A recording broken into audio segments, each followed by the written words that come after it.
Waste all the jokes. But you're not a flat earther, are you? Why not? No. You are? Wouldn't want to. No. Wouldn't have the two people watching the stream miss the jokes. Ouch! Come on now. There's. Don't do that. All right. But you still think Earth is a globe, do you? Yes, Yeah, no, I'm Curious. you're being way too generous there, Sea does Lion. for There's now. only one person watching the stream. That's probably Mr. Slave himself. He does think it's a globe for now until he learns about concave Earth. no. I'm actually honing in my theory. So I'm honing in on my argument why we need my theory. So today's a good day. Prepare for the paradox. All right. So Your theory is baseline in concave Earth right now. It already exists. no. Anyway, Mhm. behold. Oh, that's Behold the paradox. All right, so we have two twins that we're going to put in two separate rooms. Unbeknownst to anyone, including us, randomly, one of these rooms will go up in a space elevator at G, always at 1G. Both twins will be at 1G for the next couple of years. But I one of regret them. to inform you that the twins will know which is which, Why? because that is how twins operate. yeah, right, but we don't. yeah, so- these twins, they don't. They're like they don't have ESP. Okay, assuming twins without ESP. So they each, Poor guys. yeah. So they each step into their own room, and for the next couple of years, they're going to be alone in the room with a chick, obviously, to entertain them. Uh-oh. Yeah. Why? Okay. Why? Well, Why are they doing this?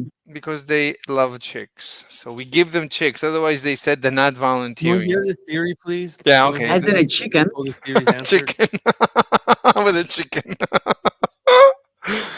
Anyway, All right. So they're alone in a room. They're split up. One of them is going at light speed. No. One of them is.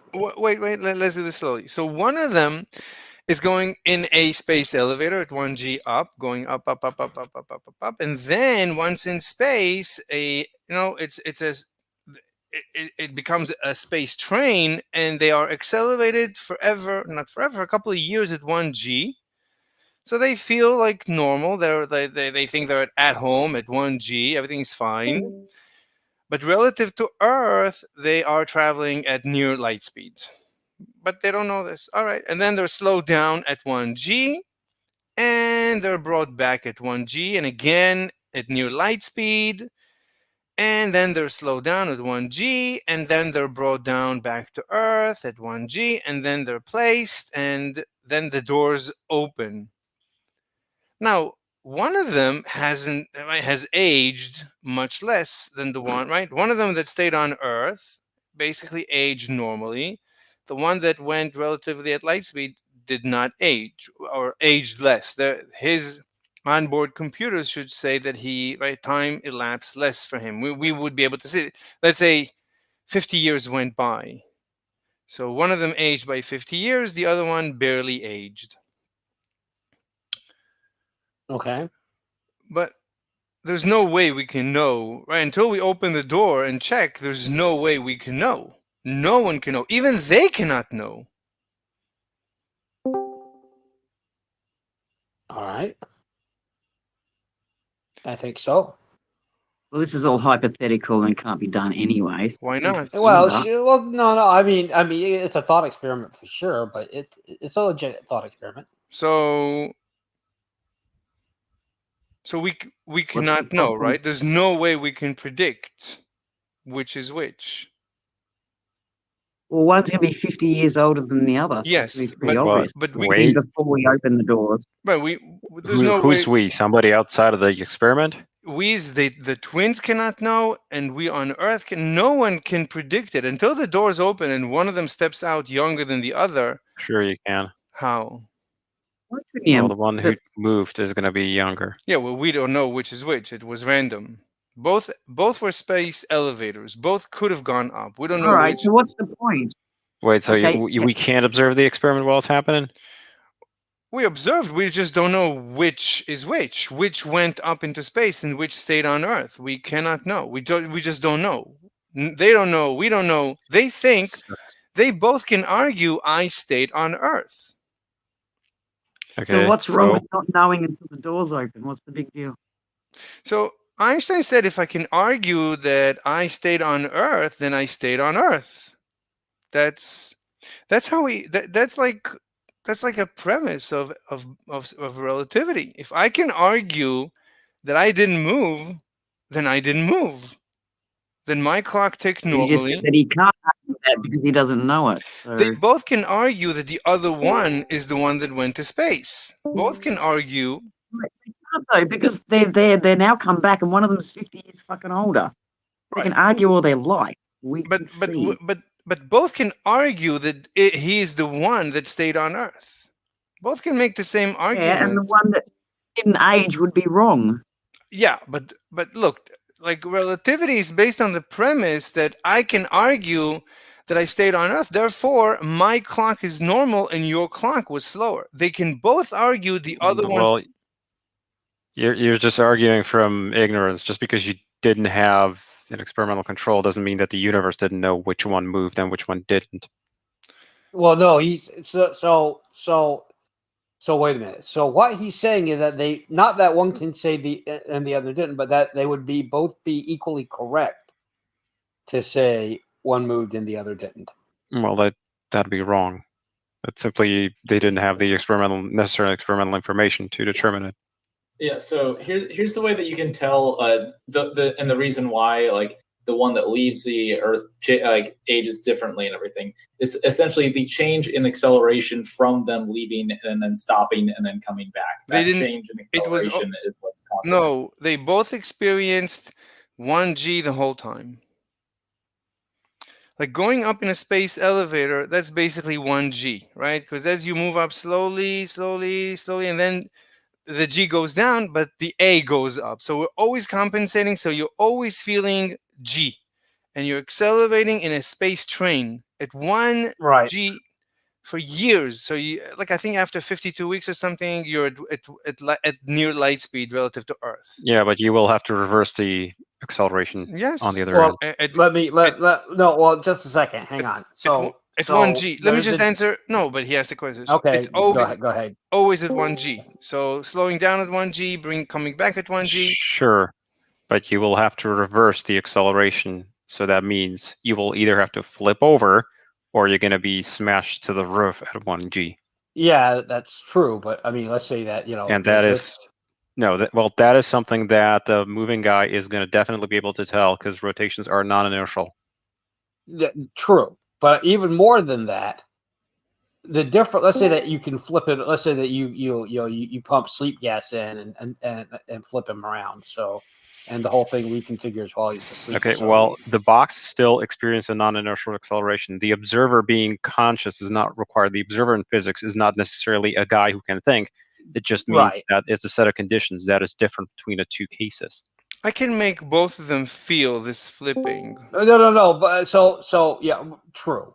Okay, so the difference, I believe, is going to be the difference between proper acceleration and you can't. Why not? You can't because the rotation is going to be 180 degrees for the guy who's moving, and it's going to have to be 360 degrees for the guy who's staying put. Because otherwise, he's going to feel. The symmetry is broken there.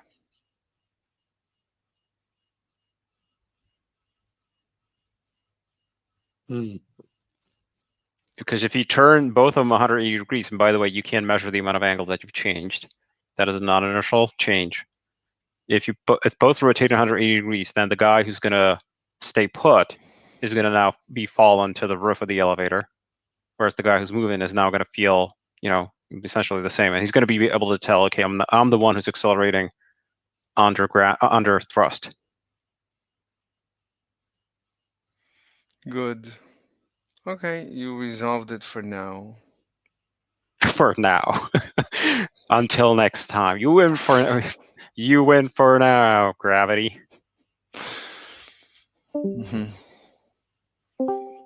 Good, Totoro. Very good. Very good.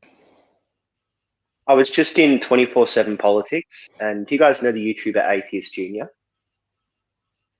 I don't, but He talks to Kent Hovind a lot. That's sort of his speciality, is arguing against creationists and Kent Hovinists.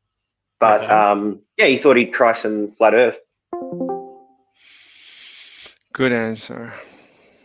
That was good. That was good. Okay, let's see what's going on.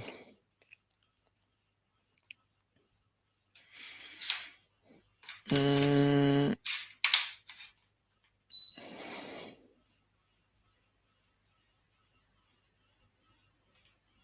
Turns out that the video I showed yesterday is actually real. One of my subscribers sent me the whole thing. It's recent, as you can see. And it did, doctors are being trained in the arts of self-defense. As you can see here, they're really into it. And after this training, I have full confidence that if they're ever going to have to face an attacker, they're going to do a very good job at defending themselves, right? Look, even a person with a knife is not capable at handling someone with a cloth.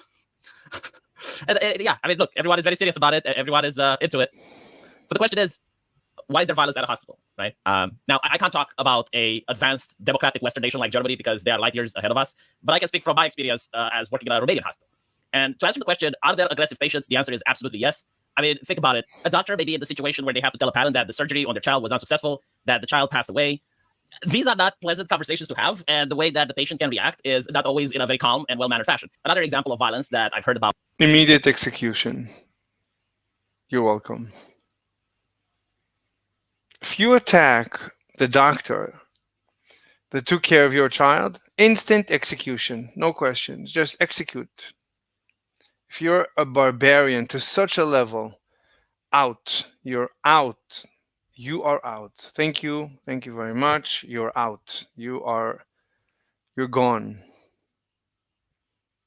After 1, 2, 3 like that, okay, everybody's going to be very nice to their doctors. Doctor try to save the life of your child, you're going to attack the doctor, you're dead. You're instantly dead very quickly. Instant, everything instant. Instant trial, instant execution. He's next. Who else wants to die? I want to be heard. You have to mute you. You're mute yourself. Is that better? Yes, he's way better. What's going on here? Let me actually close the...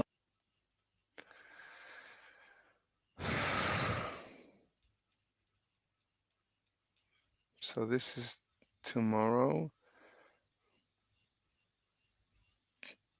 People with EVs. Global warming. London's religion. I'm not kidding.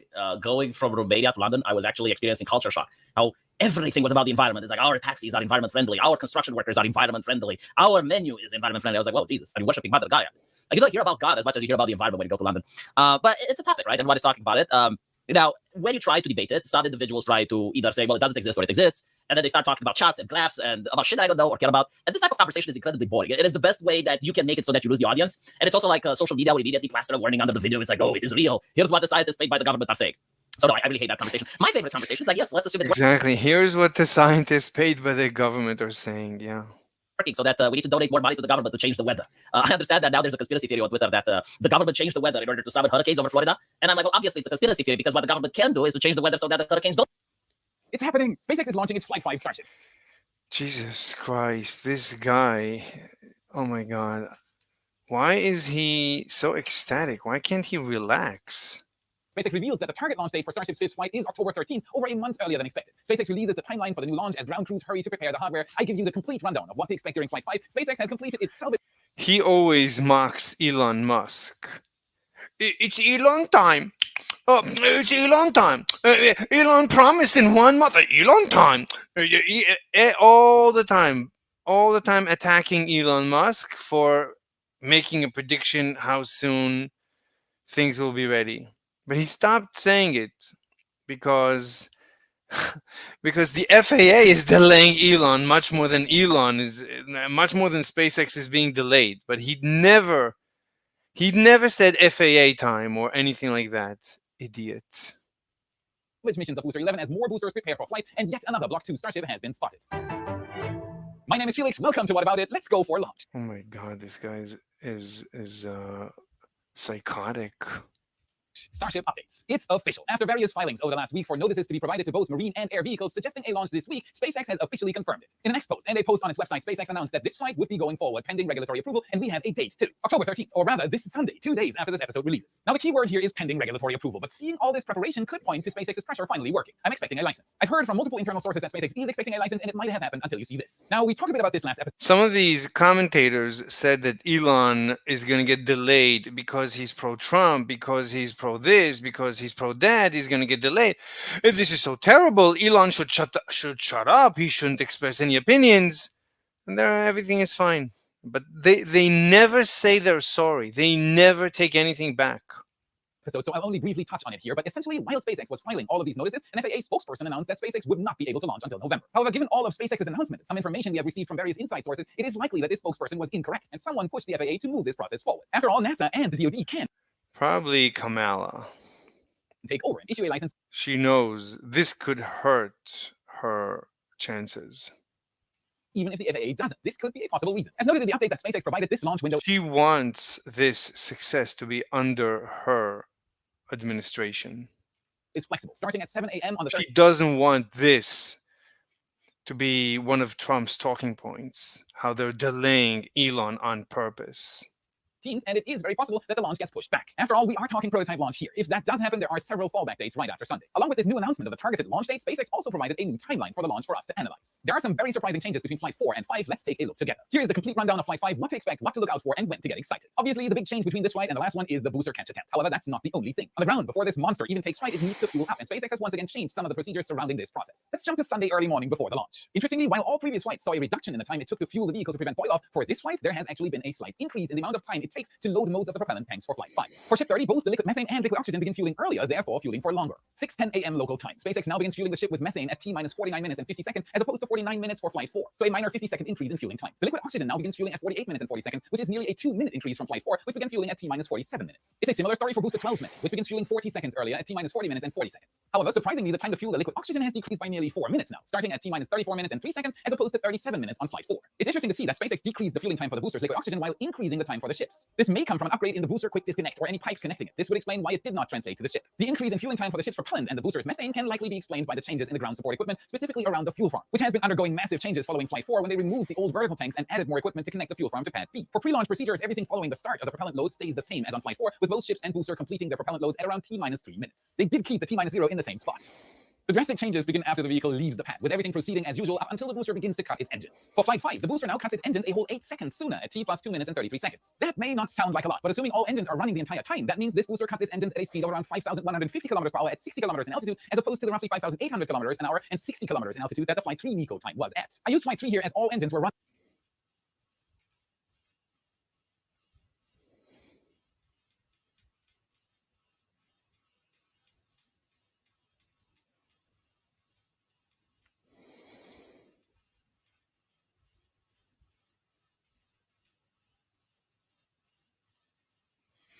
You are blocked for a reason. Who's blocked?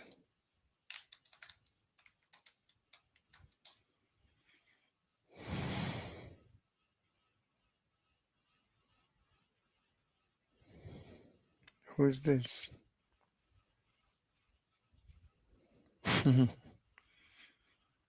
Mi orgullo está antes que mi amor.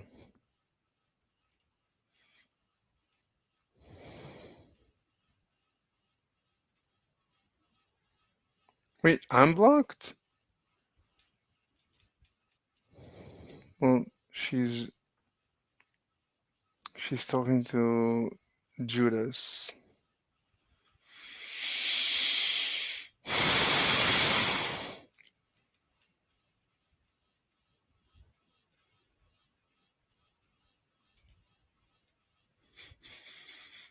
Mm-hmm.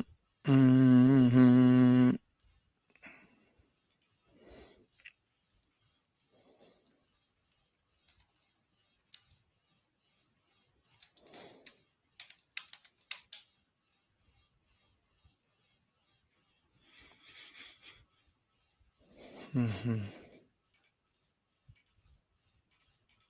running as opposed to flight 4. It's important to remember that the majority of the speed provided by the booster is near the end, when it's exhausted most of its fuel and has passed through most of the atmosphere. Every second here makes a huge difference. The ship needs to make up for quite a bit of this later on, changing quite a few orbital parameters, which will affect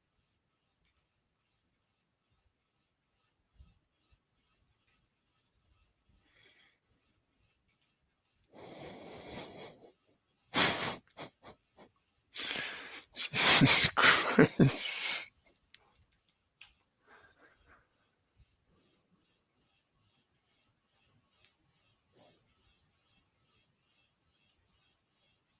What's a Diddy party?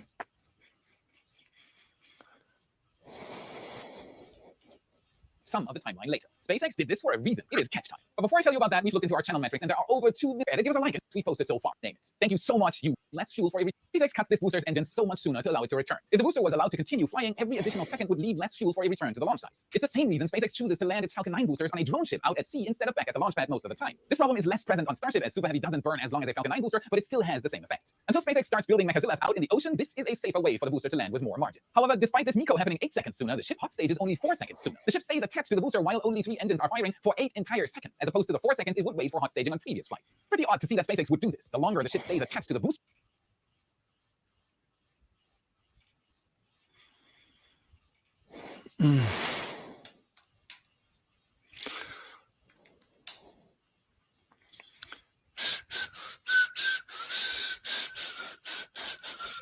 the less efficient hot staging becomes, as the booster and ship are still fighting gravity but with only 3 engines burning. It's possible SpaceX did this to allow for easier shutdown and startup sequences. This way the ship can hot stage at a similar altitude to previous flights, but it is hard to know for sure. We'll be sure to keep a close eye on this hot staging event during flight to see if we can spot any reasons for this delay. Why do you think SpaceX waits much longer for the hot staging? Let me know down below. Now on to the reason for this mission, the booster catch attempt. But first, let me tell you about my personality. Here's the thing about the internet, it is colorful and knowledgeable, and no one cares about the rules. The last one isn't a particularly good aspect. If there only was a way to ensure everyone sticks to the rules, enter Incogni. Incogni helps you ensure that. Take back your personal data. Incogni is like a private investigator. It helps you find problems and is designed for things you can't solve alone. We all like spam mail. These are the simple actions on your bench to work for you and what you need to do. Use spam a virtual and therefore it needs. Following hot staging, the booster needs to begin its boost back burn. Time can be essential here, as every second means the booster gets further from the pad and therefore it needs to correct even harder. This is almost double the amount of time they waited between hot staging and boost back startup on flight 4, and there may be a good reason for this. SpaceX has had problems in the past with the boost back burn. These problems were likely a result of fuel slosh and possible debris such as ice being thrown around inside the booster's tanks. It's possible that one way they found to mitigate it was by reducing the intensity of some of the maneuvers required for the boost back. Once it starts, it burns for just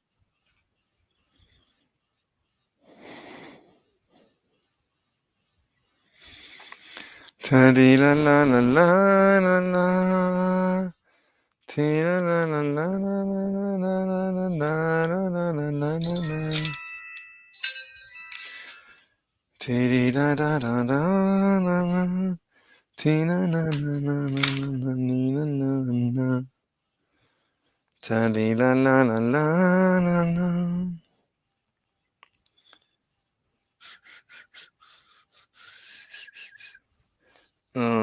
I am live now. Ta-dee la la la la la la. Tee la la la la la la la nee, la la. La nee, la la la la la.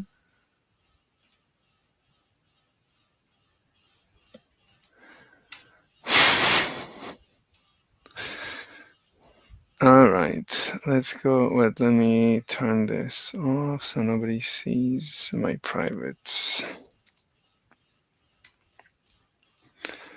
Okay.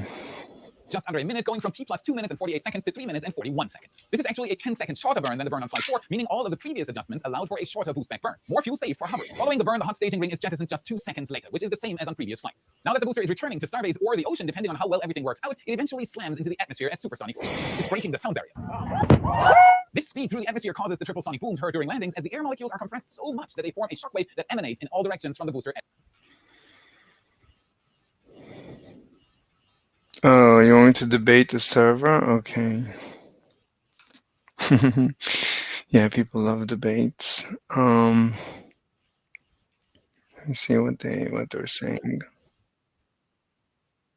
Toys have feathers. Yeah, So how do you go to a kid? Sorry, that dinosaur's wrong that you see in every fucking shop, National Geographic. You know, you can even buy them in their bloody shop. I don't know. I don't know about the toys, but for example, the Velociraptors that are in the movies would have probably been about knee height.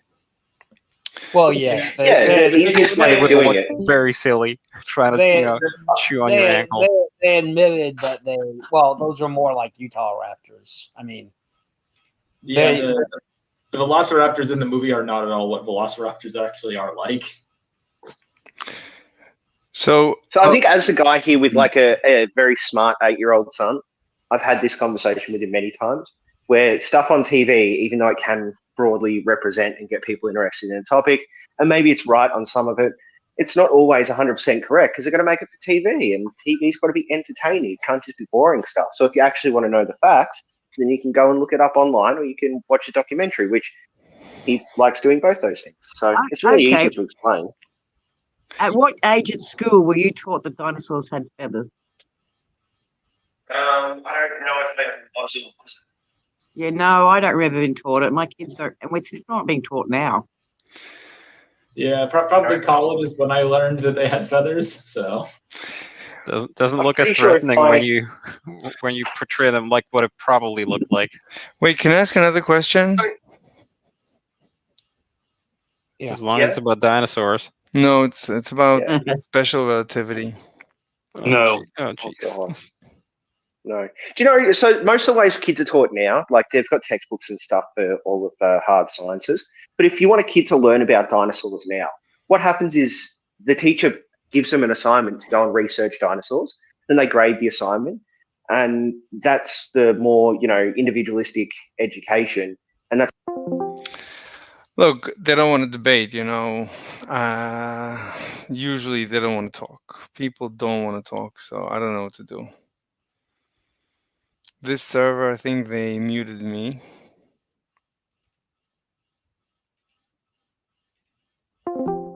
Yeah, I'm muted, you see? I don't even know. I don't remember why. I mean, I was having like a normal conversation, so they didn't like it. that they gave me to use. So Did you tell your kids that to eat shit, you little turds? as a first year teacher, probably that would get me fired if I tried to say that. But there are some of them that I definitely want to say that to. Oh yeah. well, my son's in second grade, and I tell him to bugger off and go to hell all the time. I don't tell him to eat shit. I haven't gone that far, but I'm like, wait, you little bugger off. Wait, guys, I want to make a correction to my theory. Do you want to hear it for a second? It's really short. No, but why does ether cause things to go to the center of the universe, the center of the Earth? Can you explain that? Wait, what? The directionality of ether. You think that ethereal gravity drags on an apple such that the apple is pulled to the center of the Earth. Yeah? Mhm, yeah. Well, that's interesting. Why does it cause something to have weight when it's on the Earth, trying to be pulled to the center of the Earth? Or how does something in a vacuum chamber still fall?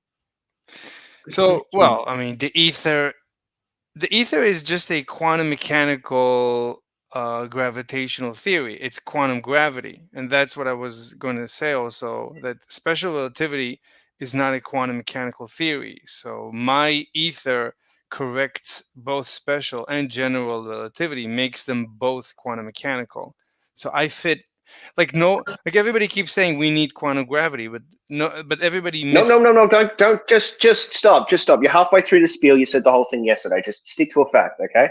So if you have a vacuum container where you have an object of mass held up by something, and that object of mass is released, how does it fall to the bottom of that vacuum chamber? Is there an actual substance in that chamber called ether, or is it just a field that the apple moves through?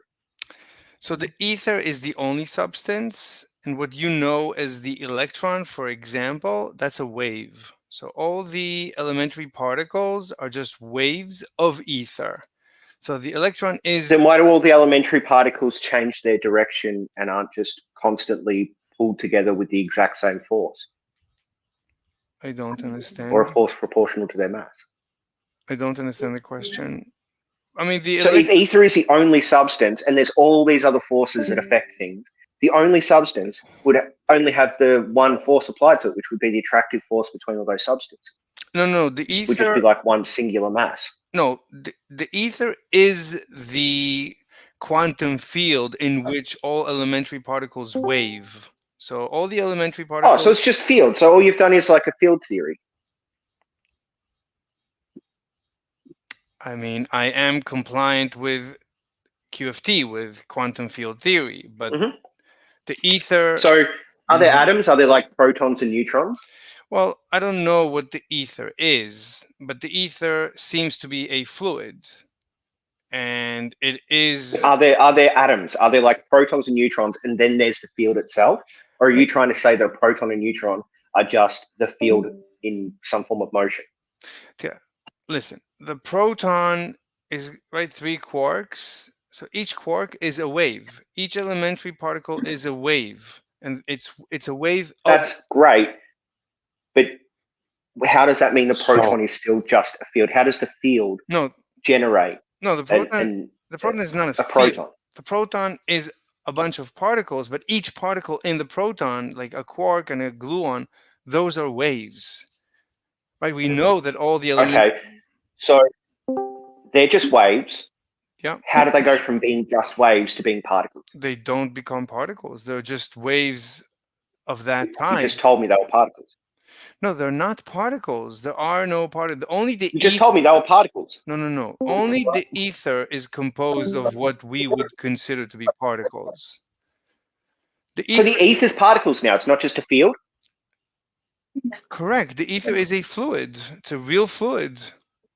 As real as Wait. real. What does that have to do with a field? You said it was a field. So the ether is a field. A field is like a dimension of Said it was space a that has field. some No. properties like a No. charge to it. It doesn't. No.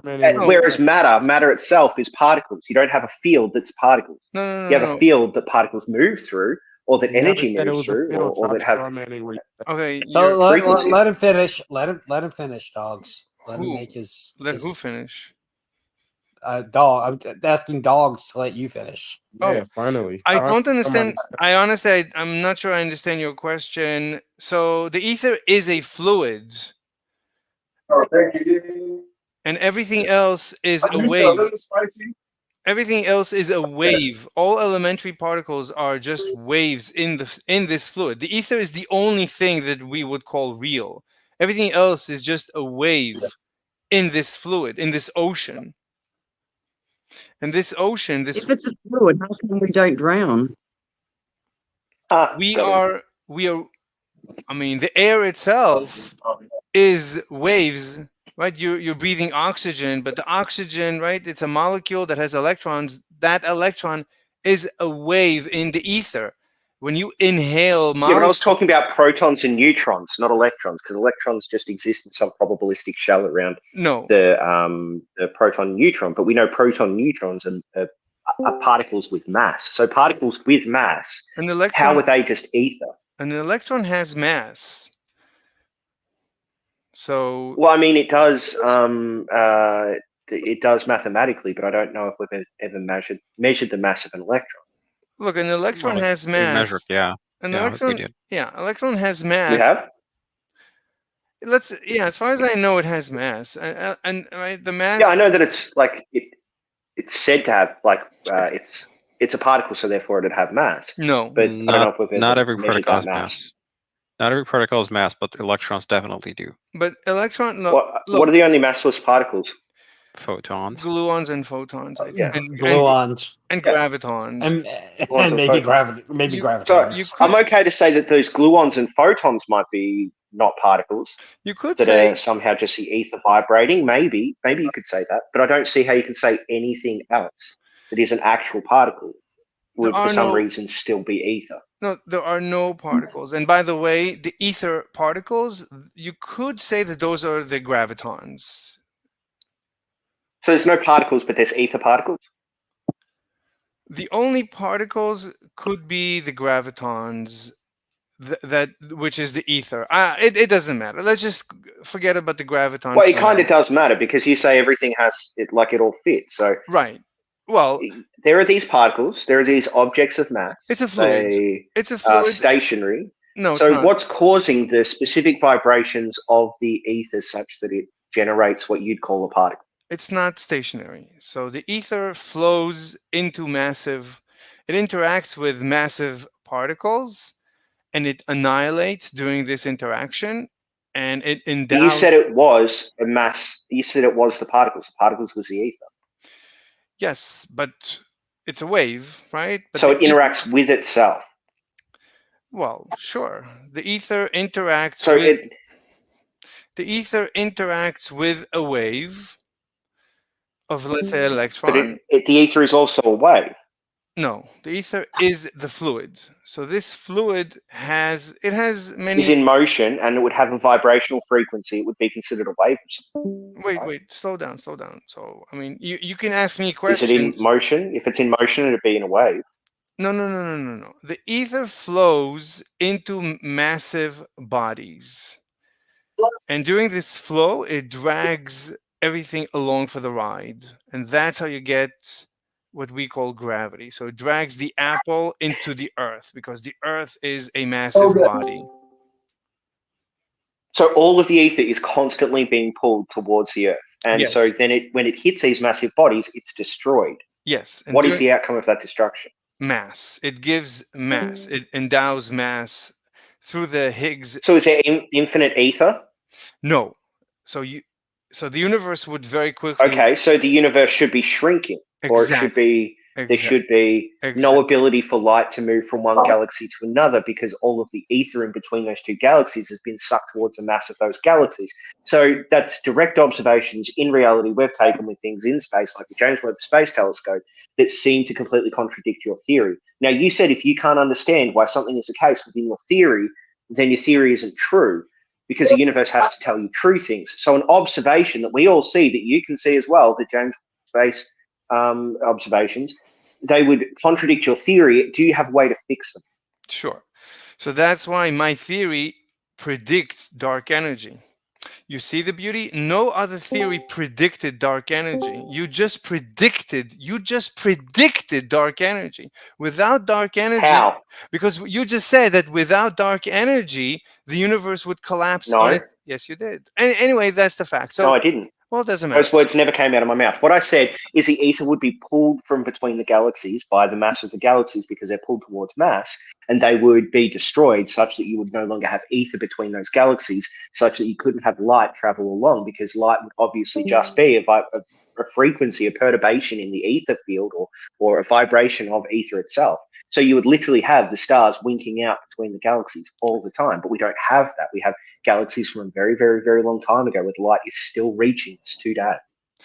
So if my ether flows into massive bodies, and it should, the universe should run out of ether, and the universe should shrink and collapse on top of itself into nothing.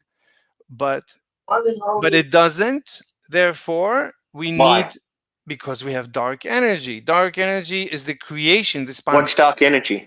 It's the spontaneous creation of new ether everywhere all at once. How?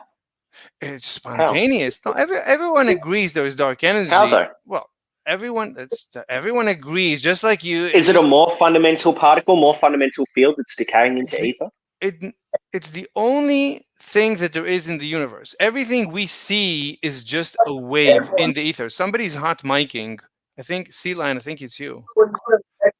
C-Line. So dark energy would necessarily have to be ether, but you're saying that somehow creates ether, so it's spontaneously creating itself at all times? Yes. Because it's vibrating through the thing that is being destroyed by objects of mass? No, nothing to do with vibration. This has to do with ether flow. So the ether flows into galaxies, and very quickly the universe would have run out of ether and would have collapsed on top of itself. Therefore, since we did not collapse, therefore there must be dark energy. So my theory predicts dark energy. And this dark energy creates... Yeah, but let me just... that's a contradiction in your theory. It's an internal contradiction. Let me just maybe finish. So this ether is creating a positive pressure, and therefore it's causing the expansion of the universe, and it's driving the galaxies apart. But now we know where the positive pressure is coming from, and where ether interacts with massive particles, there's a vacuum or low pressure. So there is always a pressure gradient. That's what's causing the flow. That's where that was your first question. What's causing the flow? No, my first question was not what was causing the flow. My first question was, why is the apple being pulled down? So you just said that's the attraction of mass. Nowhere out in the center of the universe where the ether has come from is there now negative pressure that the apple is flowing towards for some reason. That makes no sense. If it was true that things flowed from high to low pressure in your system, then the ether would, even though it was being attracted to objects of mass, it would then cause those objects of mass, because all the objects of mass are just vibrations of the ether anyway. There's no actual particles out there. There's just ether. Would be attracted towards the low pressure, which would be in between galaxies where the ether has come from. There's now no longer ether because it was all attracted to the objects of mass. No. And this is all getting away from the fact that your creation of ether comes from something that you say within your model must necessarily be made out of ether. So the ether is somehow a perfectly circular, contradictory argument. Okay, hold on. So, look, the ether is not attracted to anything because that would be spooky action at a distance. And everything in my theory is local. So there is pressure. There is high pressure of ether and there's low pressure. That's a pressure gradient. And that causes, that causes Gaussian flow, and that's gravity. That causes the flow. There's no such thing as attraction. That doesn't exist in my theory. My theory is completely. Well, then you say the ether isn't infinite, so it would flow the opposite direction once there was a lower gradient out in space. Just let me finish. My theory is completely quantum mechanical. Everything is quantum mechanical. It's all gauge theory. It's all particle exchange. It's all particle interactions. There's no action at a distance in my theory. It's completely quantum mechanical. It's not though, because you say there's no particles. Excuse me? You say ether is a field. No. All particles come from vibrations. It's not a field. It's not a field. It's not a field. Ether is a fluid. It's not a field. I asked you that 15 years. Yeah, I corrected myself. I think multiple times. It's not a field. It's a fluid. I'm sorry if I wasn't clear. I can barely hear you. Your audio is complete. You're like away from your mic. Yeah, is it a field made of particles? No, it's not a field. No, it's not a field. I took it back 100%. It's not a field. It's a fluid. Well then how can you have it vibrate? How can you have different frequencies causing the spontaneous generation of that? I mean, everything is vibrating. Well, it's a non-energy fluid. It's always vibrating. There's always particles coming in and out of existence. And some of these particles. So now ether pops in and out of existence, so it violates. I can't hear you. Fix your mic. So now ether pops in and out of existence. It violates the first law of thermodynamics. No. Ether is the fluid. Through dark energy, it comes into existence and it stays and it flows into. So dark energy is a fundamental particle. Let me finish, please. Let me finish. It interacts with particles that we call massive, but still when they're not massive, like an electron is massless before the interaction with the ether. The ether interacts with the electron through the Higgs mechanism. It endows the electron with mass, and then the ether self-annihilates, creates a vacuum. And then there's a low pressure and a pressure gradient, and there's the flow. Questions? Yes. So you've already explained all this before. I know it's very hard to get off a script that you've written for yourself to actually. Please don't attack me. Please be nice. Right now, you're saying that it's dark energy, right? What do you mean? That creates ether. Or is it dark matter that creates what ether? we call dark what we call dark energy, that is the creation of ether. My theory is completely. Great. So what's dark energy? Hold on. My theory is completely compliant with all of known physics. So we know about dark. I understand you have to put that caveat in every single time you say something. Hold on. You gotta let me finish. You're just repeating the same caveat you always put in. I never interrupt you. You're just repeating the same caveat you always put in. I never interrupted you in this conversation. Yeah. I never interrupted you ever, and I let you repeat many things multiple times. I even let you talk and repeat things that I never said. So go ahead, Mr. Slave. No, okay, let him speak because I don't remember what I wanted to say. Did he leave? He left. That's not. He's still right. Here. So all you're doing is repeating the same caveat that it's always compliant. You don't have to put that on every time. You've already said that 12 times. Great. So what is the dark energy that creates ether? Well, nobody knows. My theory is just compliant, or it fits into all of known. Thank you for repeating that again. Please let me finish. So I don't add any. Why? Wait, hold on. I don't have any more information, right? I'm adding certain information, certain things I don't know. Everyone agrees there is a phenomenon called dark energy. New space is created, and it's creating a positive pressure. It's pushing the universe apart. It's pushing the galaxies apart. My theory needs this dark energy. That's all. My theory would have predicted that there must be dark energy because I need the positive pressure and I need to not run out of ether. So I would have, since I see I see a phenomenon known as this universe exists. It's not collapsing. Therefore, I would have predicted dark energy. Dark energy doesn't fit into my model. It's a prediction. It's necessary for my model. Yeah. So do you remember yesterday when you were saying that if something doesn't, like if the galaxy doesn't express itself to you with the mechanisms for how the galaxy runs, then you think that that is not the truth. It doesn't fit your epistemic model of what knowing or truth is. So how can you say that the very, very foundation, like to solve a glaring contradiction and problem in your ether theory model, you have to assert something that you don't know what it is, you don't know how it works, and yet you're still justified within your epistemology to assert that thing? I'm not saying, right, good question. So I'm not saying I currently understand every phenomenon. Like every day I realize new things slowly. This is just, it's work in progress, and I'm slowly realizing new things. As long as my assumption is that this universe is mechanical. So I'm fixing even that, the new description of my model, of my science. This universe is completely quantum mechanical. So everything must be explained quantum mechanically, not just mechanically. What was the problem that I just gave you? Well, you what said, was my argument? Well, you said I don't understand how ether comes into existence. Therefore, it's a violation of my... Right. Therefore, it's a violation of my definition. Yeah. Wait. Therefore, it's a violation of... Okay, and how does asserting for the 10th time that everything is purely quantum mechanical fix that problem? That's not nice. Just let me finish. I'm speaking very short sentences.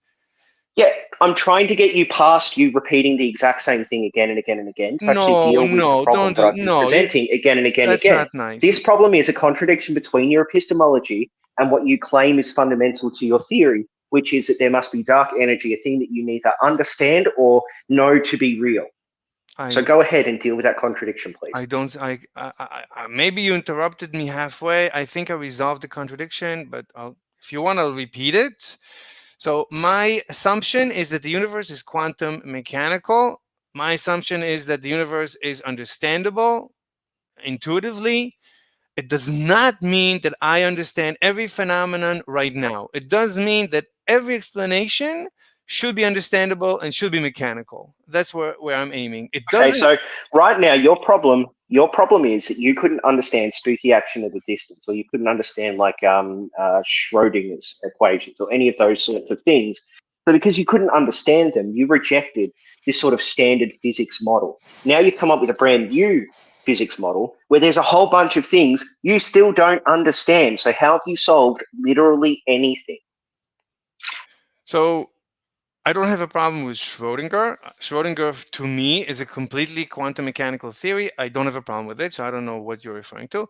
But as far as spooky action at a distance, so gravity without the ether is spooky action at a distance. I cannot have that. So that's why I came up with the ether model. So what's the question? Yes, I know. And at the very base of your ether model is this dark energy thing that you don't understand and is necessary for your model, because without that being there, your model would collapse. So it seems like you've just traded in one thing you don't understand for another thing that is more foundational to your model that you also don't understand. Well, I'm more comfortable with not...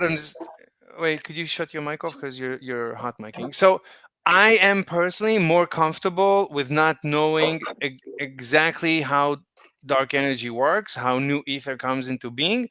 As long as I've resolved multiple issues in modern physics, I've united special relativity with general relativity, with quantum mechanics, with dark energy, with black holes. Like everything now, to me, is very clear. You're right, there's still questions. how exactly does dark energy work, but no one knows.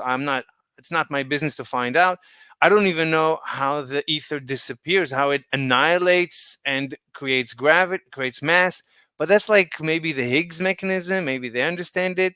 Yeah, there's still things I don't understand. I don't understand the way the wave collapse. There seems to be, like the particle wave duality experiments with the double slit experiments that I still haven't figured out. There's many things I haven't looked into.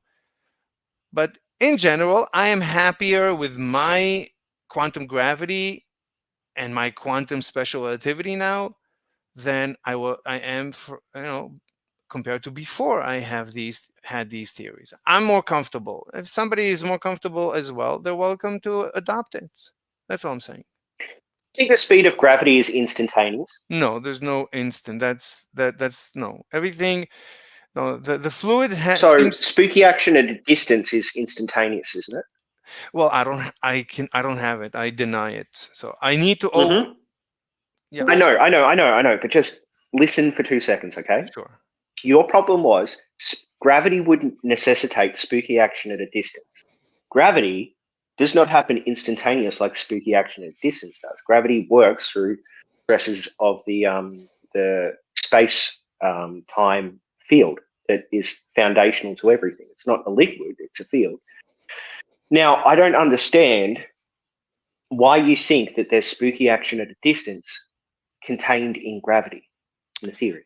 Gravity is not quantum. There's no quantum gravity. I'm the first person to propose a quantum gravity theory, and it fits perfectly with known physics. So I'm offering. What does that have to do with my question? Let me just finish.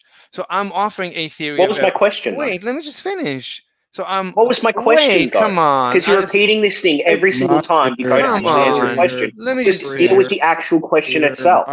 Moderator. Wait, let me just finish. Yeah, I know it's annoying, but every single time I ask a question, it's I create a theory of gravity, I create a theory of everything, I create a theory of quantum gravity, and everything vibes with quantum theory and special relativity and all this sort of stuff. But you don't actually tell me what the answer to the question is. Just deal with that. Dogs. Okay, so. Yeah. I mean, I was letting him speak because I don't understand his question. So you might as well let him speak. Okay, so So you say that you had to create this because gravity necessitates spooky action at distance. That's why you created this quantum ether or ether field or however you want to describe quantum it, gravity. Right? That doesn't make sense because gravity doesn't have instantaneous transfer of information like spooky action at distance does. So I don't see what the problem is with gravity existing and spooky action at a distance. It's not being a completely separate thing. It's not local. So local. So physics. So my universe must be local. So I cannot affect. I cannot affect something from a distance. I can only affect something that is right next to me, and that can affect something next to it. And Einstein's field of space-time and the curvature, to me, does not explain why the apple falls. And it's not a quantum mechanical explanation. And I'm looking for a quantum mechanical explanation. My ether is such a perfect quantum mechanical explanation. And it fits all of known physics. And it quantum mechanically explains why the apple falls. It's just quantum mechanics. Quantum mechanics isn't about like meat space, like the matter that we exist in per se. Quantum mechanics is more like God, I don't know how to explain it, but it's more about the interactions between particles. It's the mechanics on the individual particle or subatomic particle scale than it is about things that are happening out here in the universe. Like you'll never see, even though quantum mechanically you can get instantaneous transfer of information from one particle to another across a vast span of space. You'll never see that we have like instantaneous one chair is coupled to another chair, and every time I spin my chair clockwise, one that's completely off the other side of the world is for some reason spinning at the exact same time in the exact same manner. There's always a lag because it always has to move through energy and like electronics to get anywhere. So I don't see how this spooky action would cause there to have to be a particle called ether that allows for the mass to attract mass. Look, I'm not the first person to say that GR is not a quantum mechanical theory. It's not. We don't have quantum gravity. I'm offering a quantum. Hold There on. are theories of quantum gravity. Fine. Then this is mine, and I've heard many things. I listen to many people on YouTube, very famous physicists from very famous places, professors, the biggest names. I've heard everyone explain everything.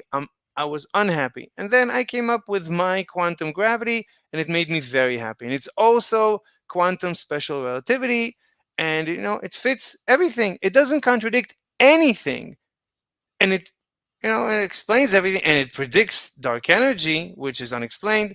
And I can probably also explain why, the biggest contradiction in all of modern physics between, the vacuum energy. You're back on your script, buddy.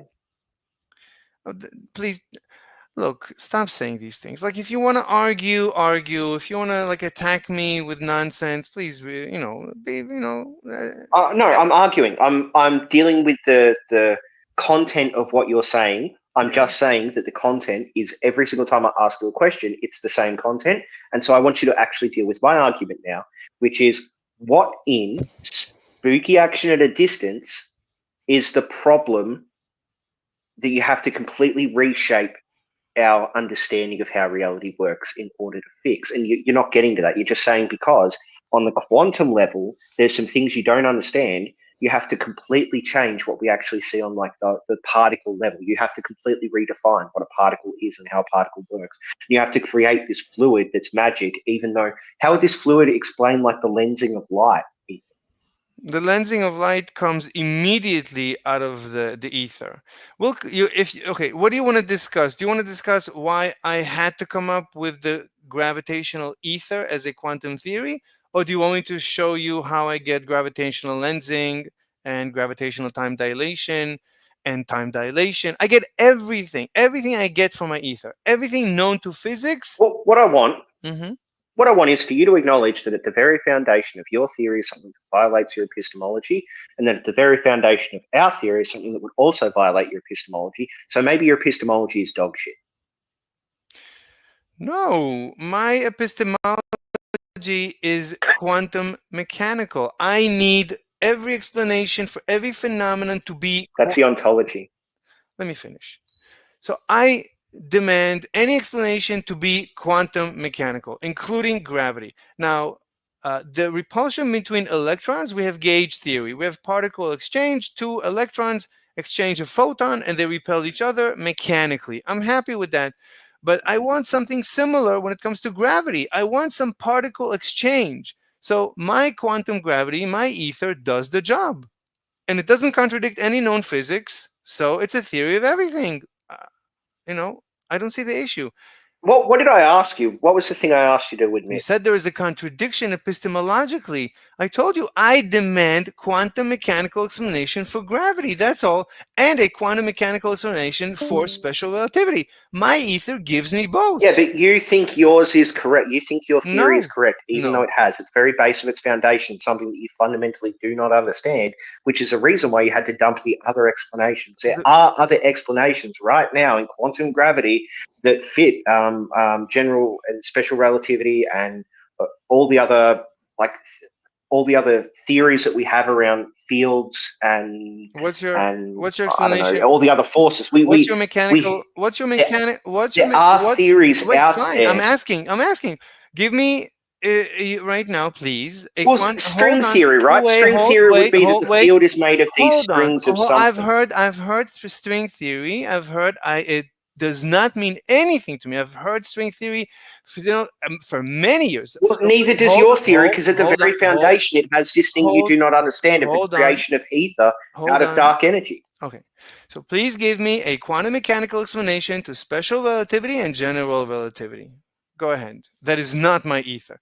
Give me a quantum mechanical explanation. String theory. Go ahead. String theory, one-dimensional objects that are the cause for particle-to-particle interaction. Go ahead, I'm listening. How do you explain quantum mechanically special relativity and general relativity? I'm listening. So, string theory. Yes, I'm listening. Go ahead.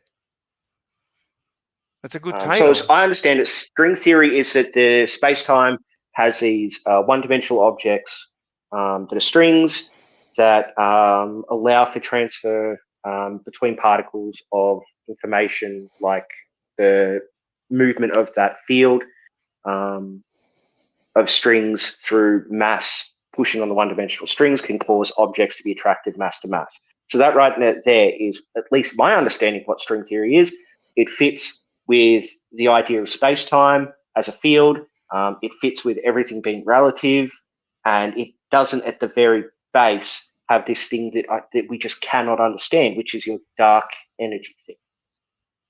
Okay, I did not understand how you get from string theory to quantum gravity and special relativity. Can you please explain to me? Because it allows for there to be the strings. The strings can be impacted by the stresses of mass on the strings themselves, such that it creates a vector of acceleration by changing the shape of the field. Yeah, by pushing on the string. Okay, that's basically the curvature of space-time by Einstein. I don't understand it. I was never satisfied with it. So, like, I appreciate that you're trying. I've tried this for many years, and I was unhappy with it. I don't like the curvature of space-time. Thank you. You're going into the script again. Don't stop saying that. Come on.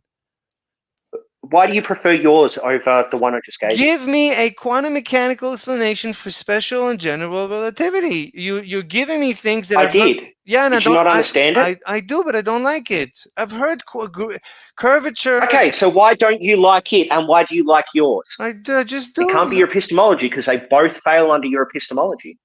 Well, I'm happy with my ether. My ether came to me out of my. Why are you happy? Why are you happy? It's simple. It's a simple explanation. It explains special, general relativity, quantum mechanics, dark energy, black holes, every phenomenon. All known physics is explained. Has it ever predicted anything that's true? It fits into all of known physics. I haven't tested. Has it ever predicted anything? I haven't tested it. I haven't made, I have very few predictions that are not covered by GR or SR. No, I haven't looked into that, but it fits everything for now. I'm happy with it. I'm happier than I've ever been with any other quantum mechanical theory of gravity, and no one ever even questioned to look for a quantum mechanical explanation of special relativity. I'm giving a quantum. You're lying. Of course, people have. Okay. I'm giving a quantum mechanical simple explanation that gives me instant. That's the 20th time you've said that. Good job. Stop. But people have been looking forever for a quantum theory of gravity that links to Einstein's theory of gravity. So you're lying about that. Why are you lying about that? Yeah, they've tried. I've heard everyone. I've been listening to all the greatest physicists, since I can remember. Okay, so you agree people are looking into this because you said no one has been doing this except for you, but you agree that people have been doing it.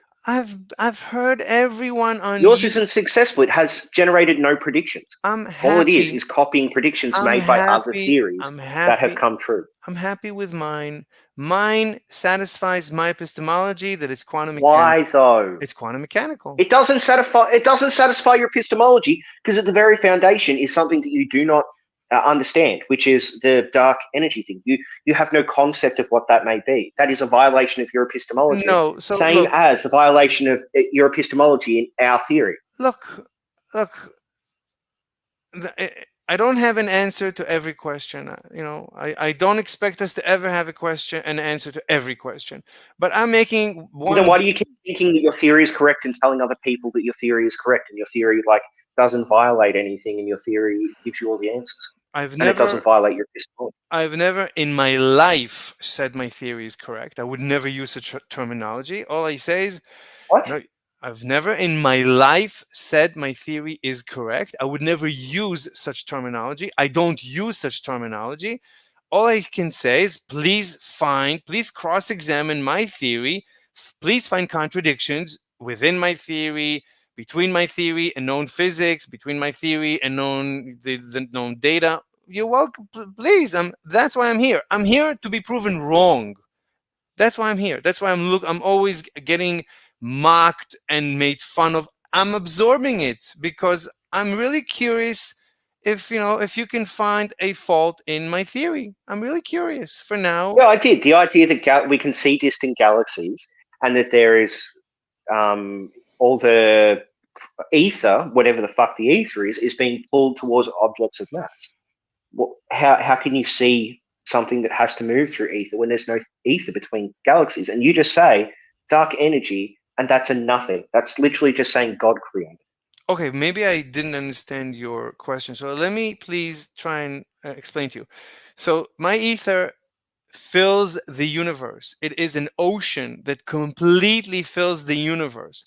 What we know as I've heard the spiel, buddy. Hold on. Okay, I think you're. Why? I've heard the spiel. We've all because heard the spiel. We're all in the same chat where we've heard the spiel. Okay, then maybe I miss it. Then I don't understand your question. Ether fills the universe. Ether is destroyed when it comes into contact with objects of mass, which gives you the negative pressure that the ether flows into, which gives you the flow of ether, which means there would be no more ether left between galaxies. But you say dark energy deals with that, but you've just given us no mechanism of why that would happen, except for maybe God did it. And how would dark energy manage to spontaneously create the very substance of the universe itself without degrading in some way? Because that seems to be what we see all the time. There's some degradation of things over time. Okay, I don't. It's good questions. I don't know, but no one knows how dark. No one knows a lot of stuff. So I don't know a lot of stuff. I'm not saying that I have the answer to every question. You're not going to get from me every answer to every question. At this point, you can probably. Okay, so if if mass, because you say mass comes from ether, right? If ether is destroyed when it comes into contact with objects of mass, then doesn't that mean that things that are made out of ether themselves, which would be, say, a particle, which has mass because it comes in contact with ether, how would that particle, which is ether, not be destroyed when it comes into contact with its own mass or other things of mass? Like two hammers banging together should destroy each other. Ether cannot have mass because mass is the Higgs mechanism of. Then what's a proton? No. What do you mean? What's a proton? Is a bunch of waves interacting, and those are waves of ether. But what are those waves made out of? Ether, exactly. Yeah, but so ether can't have mass, but ether, when it's vibrating the right way, can have mass. Only when other ether bangs into it and destroys itself. I mean, look. So the ether has the Higgs mechanism, and by which it interacts with an electron, a massless electron. And it endows through the Higgs mechanism mass onto the electron. This electron waves at light speed in the Higgs mechanism of the ether. And this vibration is what we consider to be mass. It's just an illusion. That's it. Do you know that we have atoms that don't have electrons? Sure. Like what's the question? Yeah, like we just have nucleus. Sure. We just have atoms that are a proton and neutron. That's what we fire in the Large Hadron Collider. Yeah. Yeah. So how does that have mass? Through the Higgs, some of it through the Higgs mechanism. This is known physics. This is nothing to do with me. Something that in the Higgs mechanism you just explained, it required the electron there. What? I didn't hear you. You said it's transferred through the Higgs mechanism from the ether through the electron to give that particle mass. But there are particles that don't have electrons. So is it transferred directly into the proton and neutron? No. Okay, what I'm telling you now is which are just vibrations of ether, by the way. Wait, hold on. Look, all I know about the Higgs mechanism is very little, and I just took the Higgs mechanism, and since I believe that my ether fills the universe, and it is also what physicists call the quantum field of quantum field theory. That is my ether. So the quantum field has the Higgs mechanism in it. So I just absorbed the Higgs mechanism story ontology into my ether. So my ether is the quantum field. At this point, I don't have anything more to say than a normal physicist that I hear on YouTube. But hold on. So the Higgs mechanism has a boson. Hold on. Yeah, I don't have. Do you have a boson? But look, I just told you. My theory interfaces with known physics. At that point, you go talk to physicists. There's no contradiction to my ether. My ether of course there is. Look, my ether is the quantum field. And the quantum field has the Higgs mechanism. Therefore, my ether has the Higgs mechanism. At this point, I should have nothing else to add. That from this point, It doesn't have the Higgs boson though. It's a mechanism of a transfer of ether energy into an electron, and then through the Higgs mechanism, that somehow transfers mass into, say, a proton. If you have a helium atom, a hydrogen atom. Okay, the Higgs. But we have like the boson, which is like a subatomic theoretical particle that was validated that moves that energy, allows for the transfer of that energy. No, the Higgs. Okay, I find the Higgs boson is that mechanism by which, but I'm not contradicting. I'm just saying the Higgs mechanism that belongs to the quantum field of quantum field theory, that Higgs mechanism, I take it into my ether because my ether is the quantum field. I just say that my quantum field is made out of tiny particles. Mathematically, it's described like... So we haven't found any of those tiny particles, have we? We've just found different tiny particles. So the Higgs boson was predicted as a tiny particle to exist in the quantum field theory, and then you went to your ether theory, and no one's found your ether particle. It wasn't predicted to have been found and then found. Okay, you cut me off, and then you steamroll. I couldn't listen to what you're saying. I'd love to talk to you, but why are you steamrolling me all the time? Like, let me finish something. Because you just repeat the same thing all the time. Let him finish. And it's always the same. It interfaces perfectly. We use this mechanism. You haven't gone past that. You haven't explained why yours is just a transference of ether energy through an electron, but for some reason there's the actual boson that's oh my God. Slow down. Shut up, dogs. Let him speak. Yeah, slow down. Like you're steamrolling me. I'm not going to be able to explain anything if you keep steamrolling me. This is the part. Hold on, Mr. Slade. Complain more. Why don't you just deal with the fact that there's this Higgs boson and that you have no potential mechanism other than, I don't know, ether itself changing into a boson to explain the boson. You steal the mechanism, but not the thing that's been validated as a fundamental particle. You asked that already. So you steamrolled me and asked things multiple times and not let me answer even once. Correct. And you cut me off as I was explaining it. No one's going to feel sorry for you. Stop crying. Just go on with what you're saying, Mr. Slave. I got him to. Can you answer it? Steamrolling you. Look, I didn't say that. Oh, Mr. Slave, please, I'm begging you. I'm on my hands and knees. Just go on with what you're saying. I am. So I'm answering. Look, so my ether theory interface. I didn't say interfaces perfectly. It interfaces with the known quantum field. I don't know a lot of quantum field. The little that I know doesn't contradict my ether. So all I'm saying is what's known about quantum field theory, I'm just saying it applies to my ether. So my ether... Great. So you done? Sure. Great. So just to sum up, what we have here is all particles everywhere are made up of subatomic particles, which are just vibrations or frequencies of the ether field.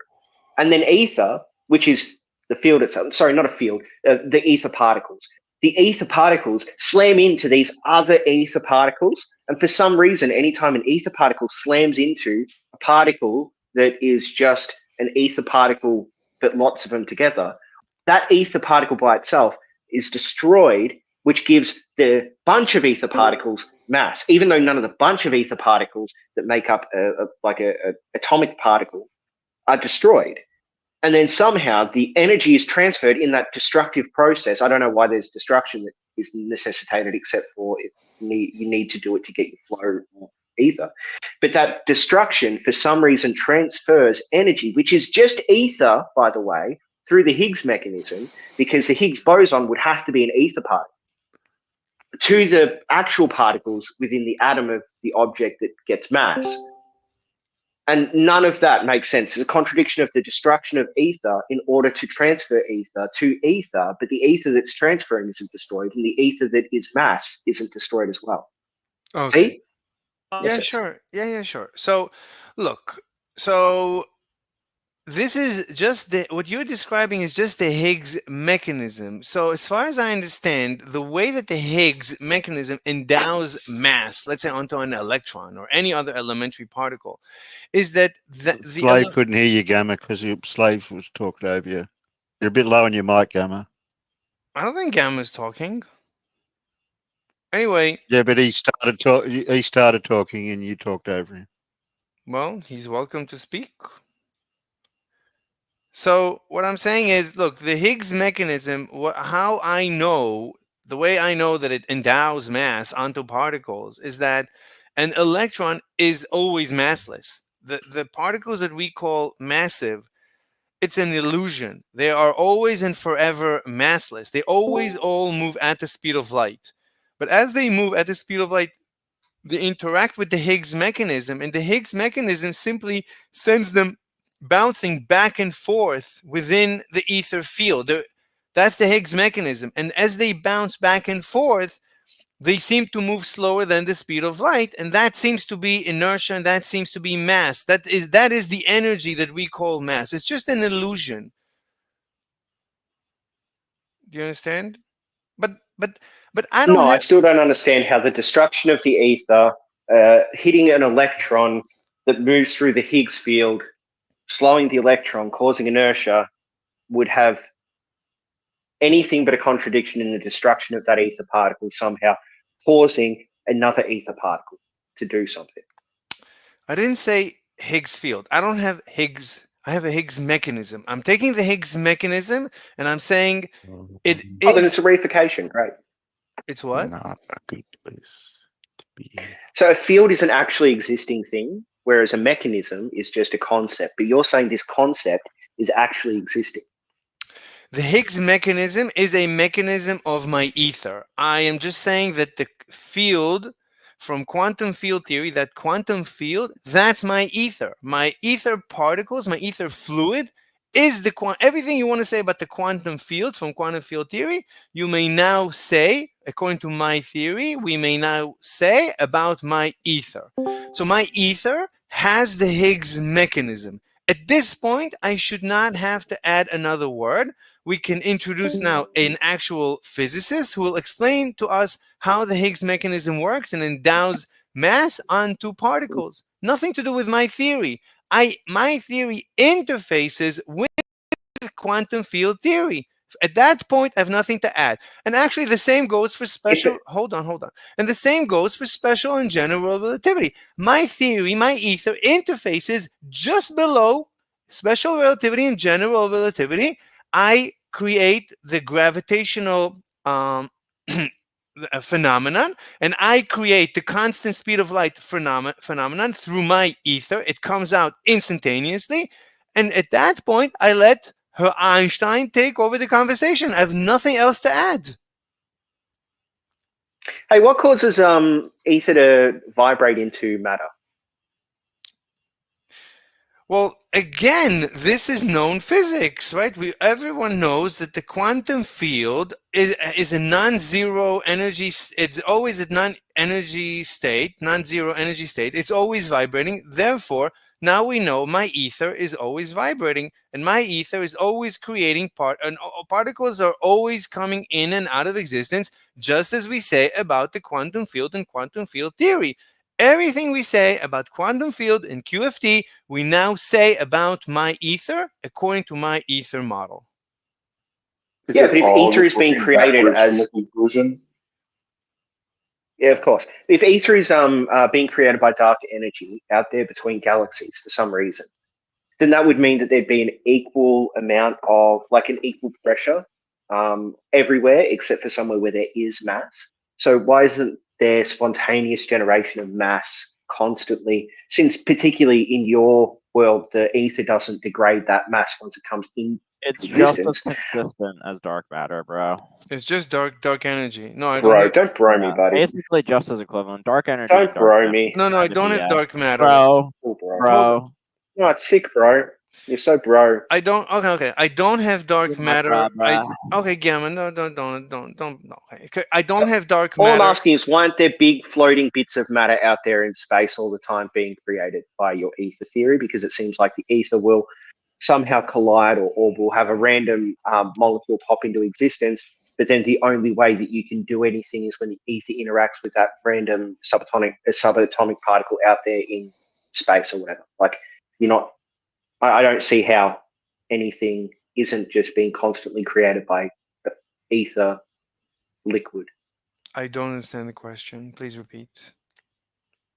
So everything is ether. Ether is out there between galaxies.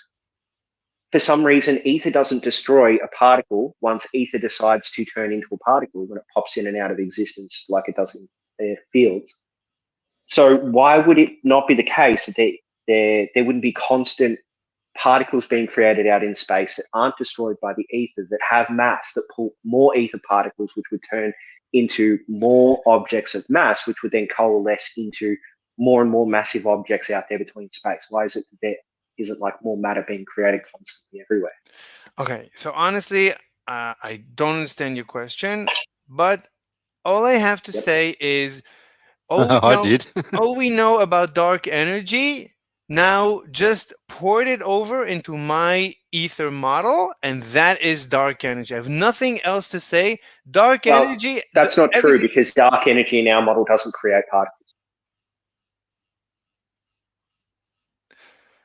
Okay, everything else. So dark energy for me is the creation of new ether. Look, what scientists say, new space is created, right? What is dark energy? New space, or new space-time, or new quantum foam. New space is created, and it's pushing galaxies apart, and it's applying pressure, and it's expanding the universe. When they say space, I say ether. That's all. So for me, it's a fluid. For them, it's a vacuum.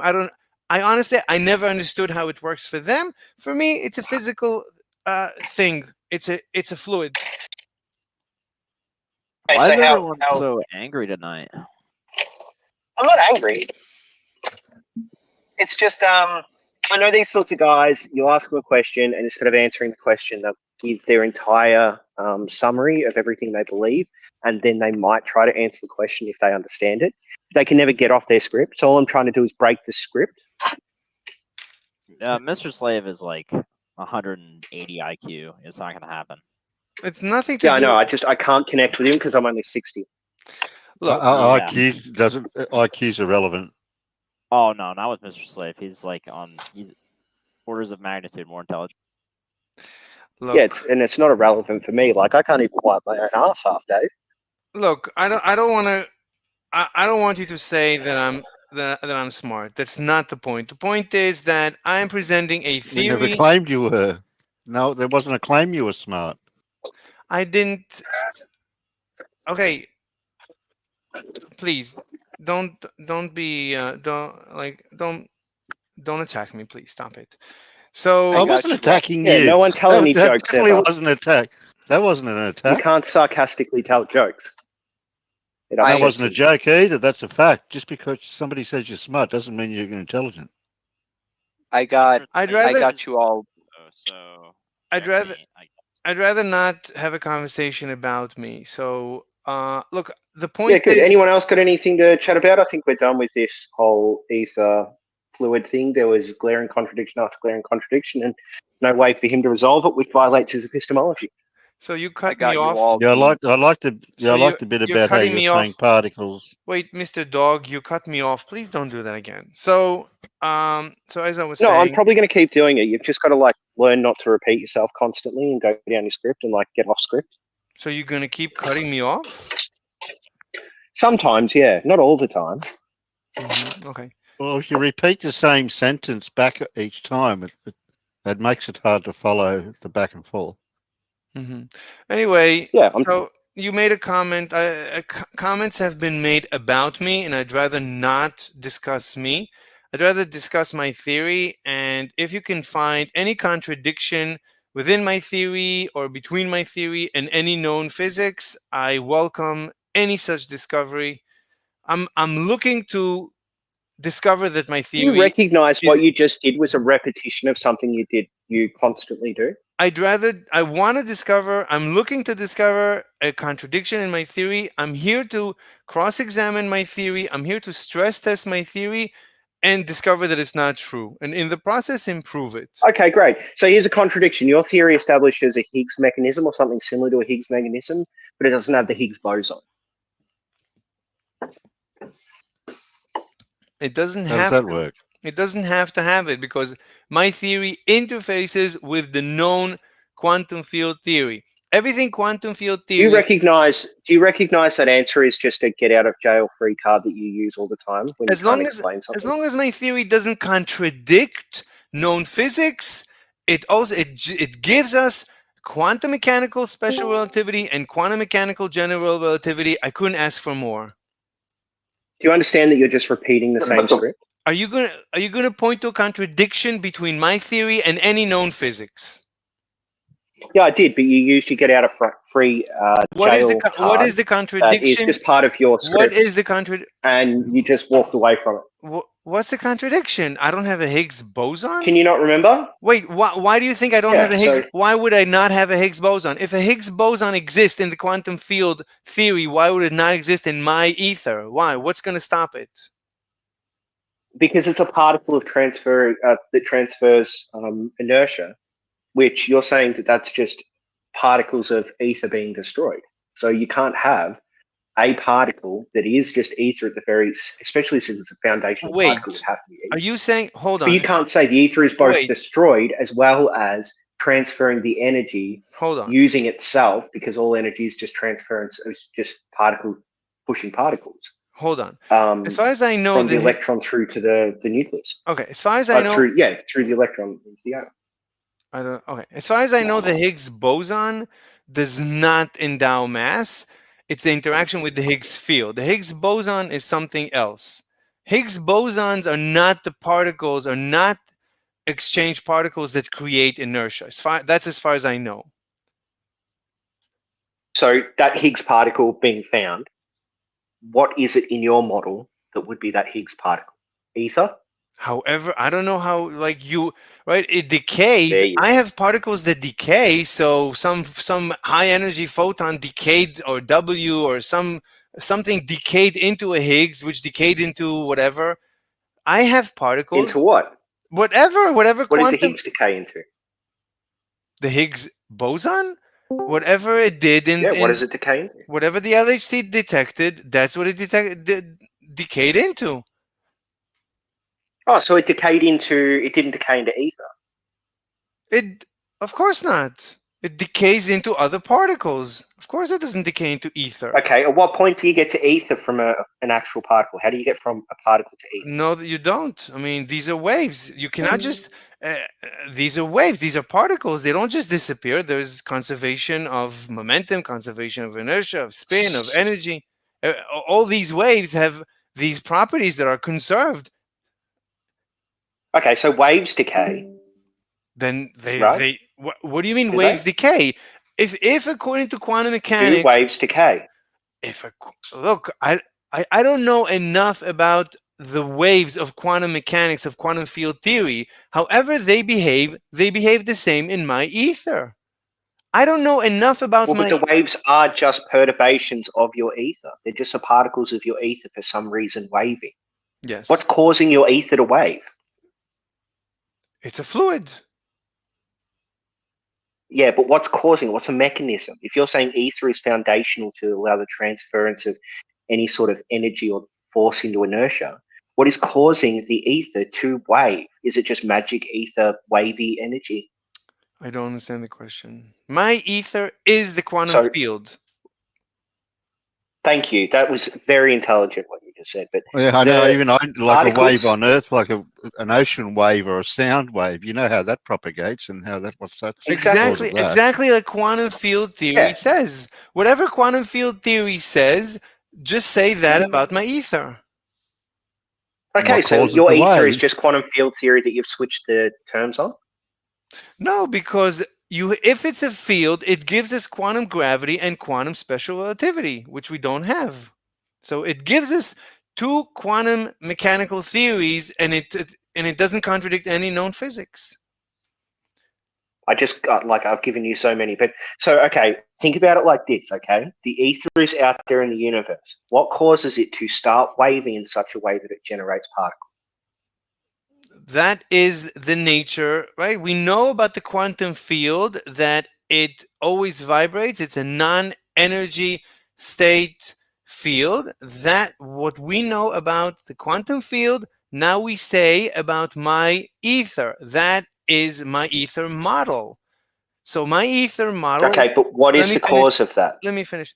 No, I don't know. There's many things I don't know, but my ether therefore seems to It has to be mechanical, right? Yes. So what's the quantum mechanical thing that causes your ether to vibrate? That's its nature. It's always vibrating, it's always vibrating apparently. If it's true that quantum field theory says that the quantum field is always foaming, then my ether is always foaming. It's always creating particles coming in and out of existence. It's always foaming. It's always creating virtual particles and destroying them.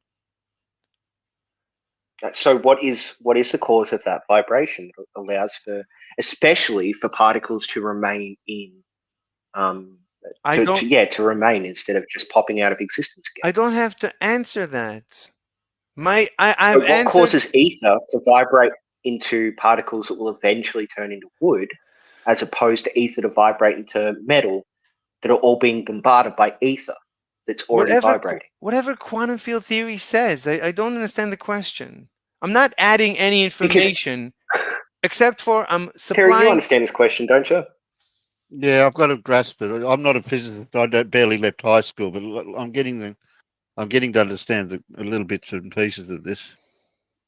Yeah, look, I giggle at monkeys slinging their own shit all the time, so I'm not a very bright man, but it's so simple. Everything is ether, but somehow the ether just decides to be a particle or decides not to be a particle, and there's no mechanism for why it does that.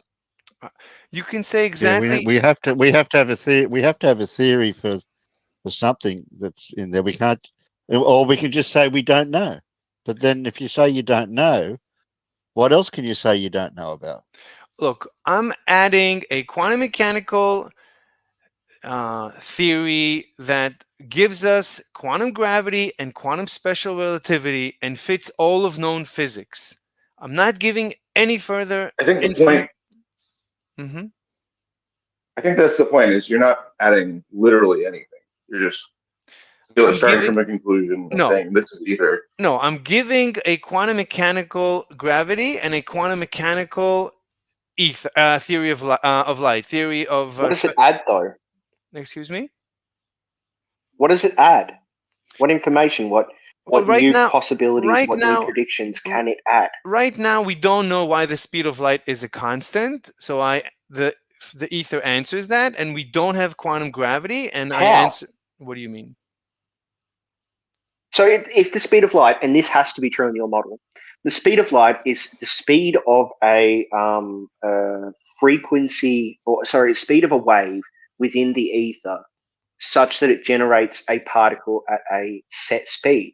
But that's what all particles are. So how does a photon differentiate from any other particle which isn't moving at the speed of light? No.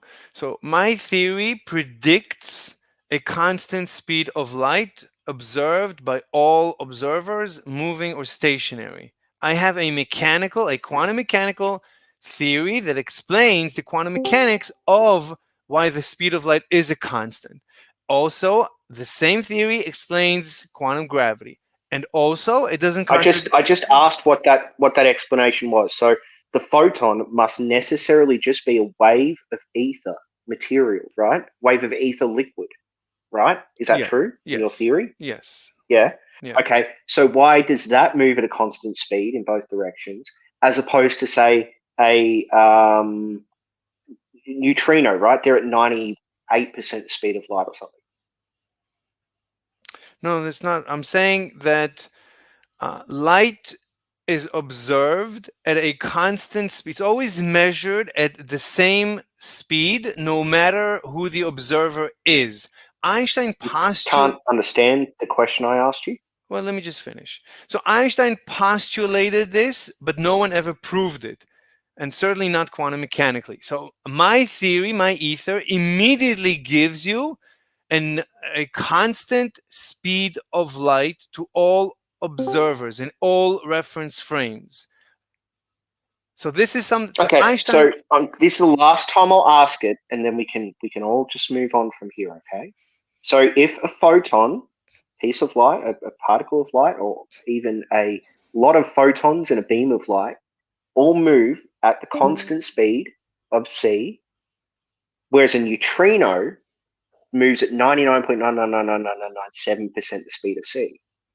What differentiates the photon from the neutrino when both are just waves forming in the background ether material?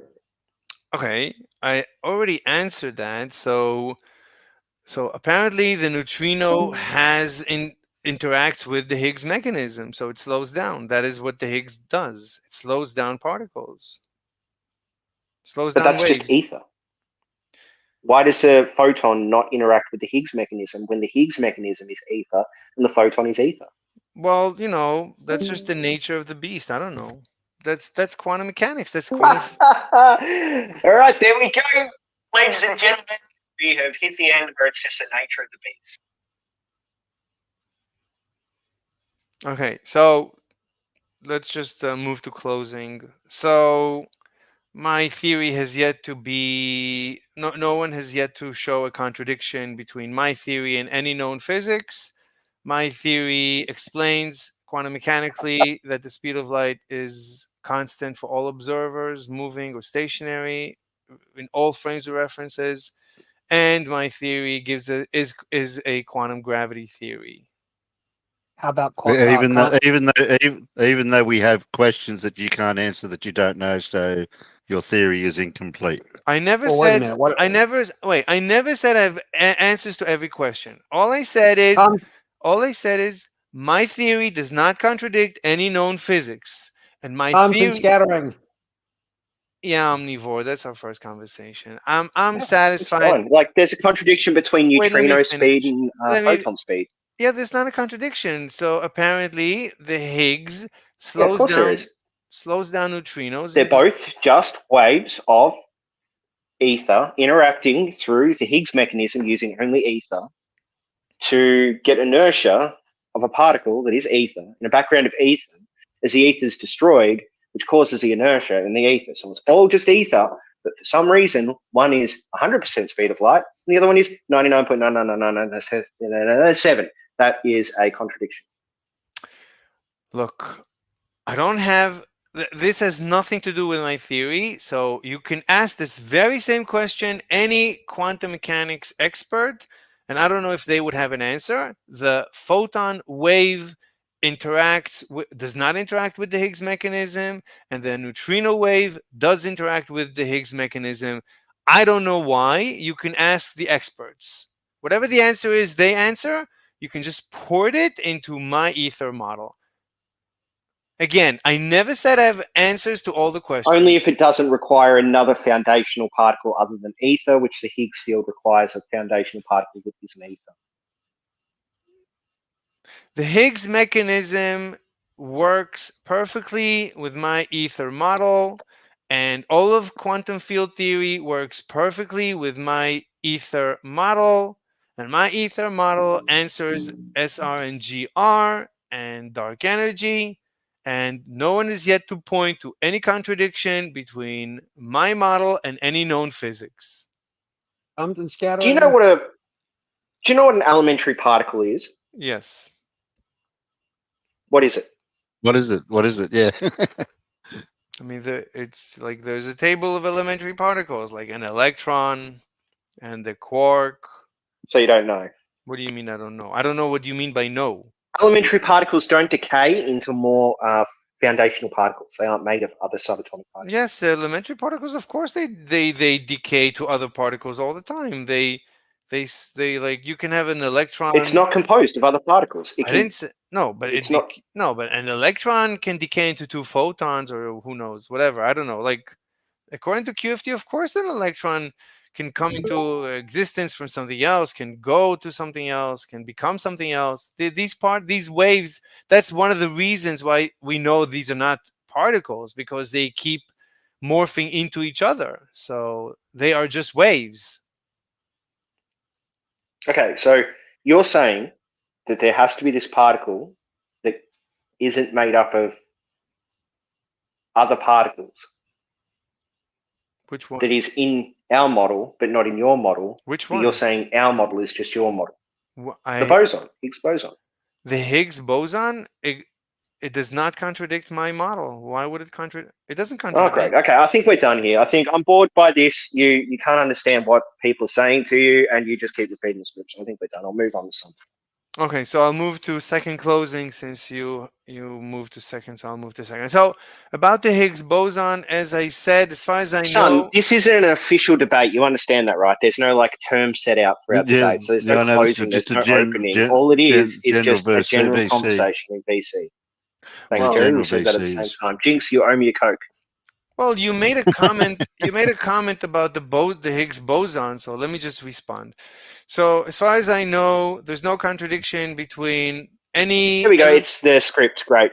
I'm just going to mute you and just wait for someone else. That's to okay. It sounds like what? Oh, there's a word for them. Sounds like It'll dogs, come to me in a sec. dogs Anyway. just won. Anyway, so as far as I know, there's no contradiction between any known physics, including quantum field theory, Not preaching. I think. and my theory. So the Higgs boson, however it comes into existence in quantum field theory, it comes into existence in my ether theory. Now, my ether has the Higgs mechanism, what they call in QFT the Higgs field. That is my ether. So the Higgs field interacts with particles and gives them mass through interaction. That's not the Higgs boson as far as I know. That's just the Higgs field. So that's how my ether endows mass onto particles. And however they created the Higgs boson through colliding hadrons, through colliding waves, through incredible energy, they cause certain vibrations of incredible energy, like 137 GeVs. At that level of energy, a Higgs boson comes and shows up in our detectors. Nothing to do with the Higgs mechanism, as far as I know. It has to do, but that's not the endowment of mass. That's not how the Higgs gives mass. Not as far as I know. Question. So let me ask you this. If your theory of everything has no contradictions with known physics, then I take it you changed it since last we talked? Maybe. I don't remember. When did we talk? And like, just ask me questions. What's the question? Okay, so last time we talked, what you told me is that the quantized nature of light for resolving the ultraviolet catastrophe was not inherent to the light itself, but rather because the light was emitted by photons jumping energy levels in the shells around the atoms. But when we brought up the issue that this exists in light generated using methods that don't rely on atoms, specifically synchrotron radiation, you requested proof.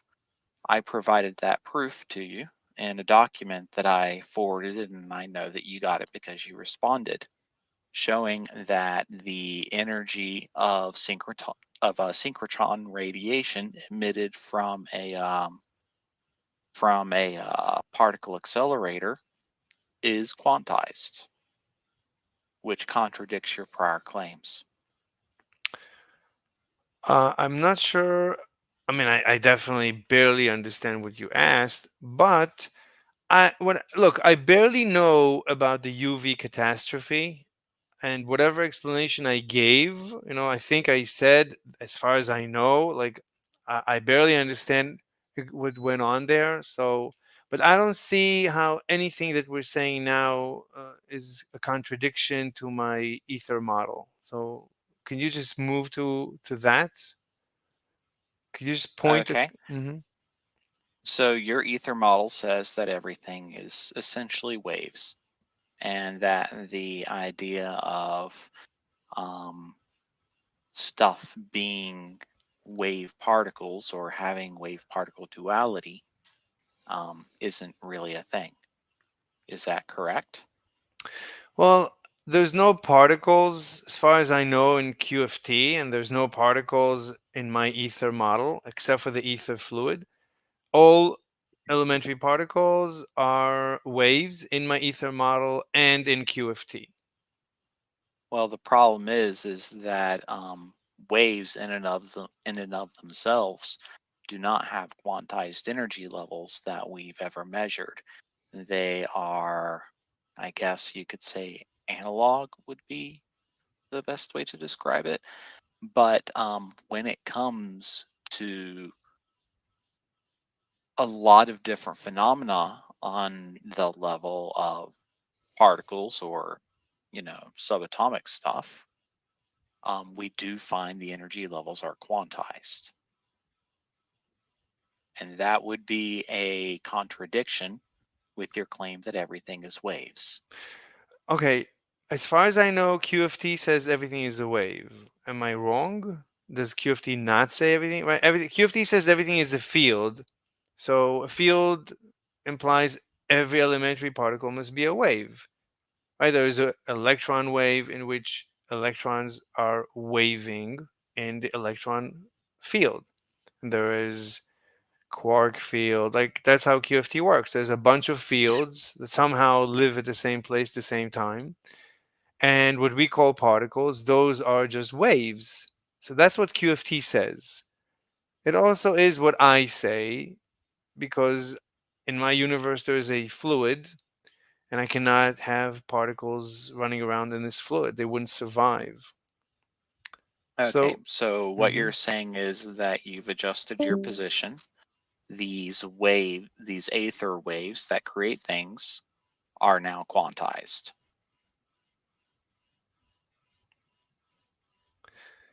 I mean, my ether waves were always...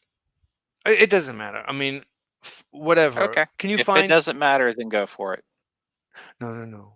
What I'm saying is, it doesn't matter what I said in our previous conversation, because that doesn't matter. The question is, if you understand my current ether theory, would you please be so kind as to find contradictions between my ether theory and any known physics? That's what I'm saying. So whatever I said last time, I don't remember, honestly, and I'm saying that doesn't matter. I might as well, if you want, I'll retract everything I ever said in my life. The question is, what you heard today is my current ether theory. Can you find contradictions to any known physics in my current ether theory? That's what I'm asking.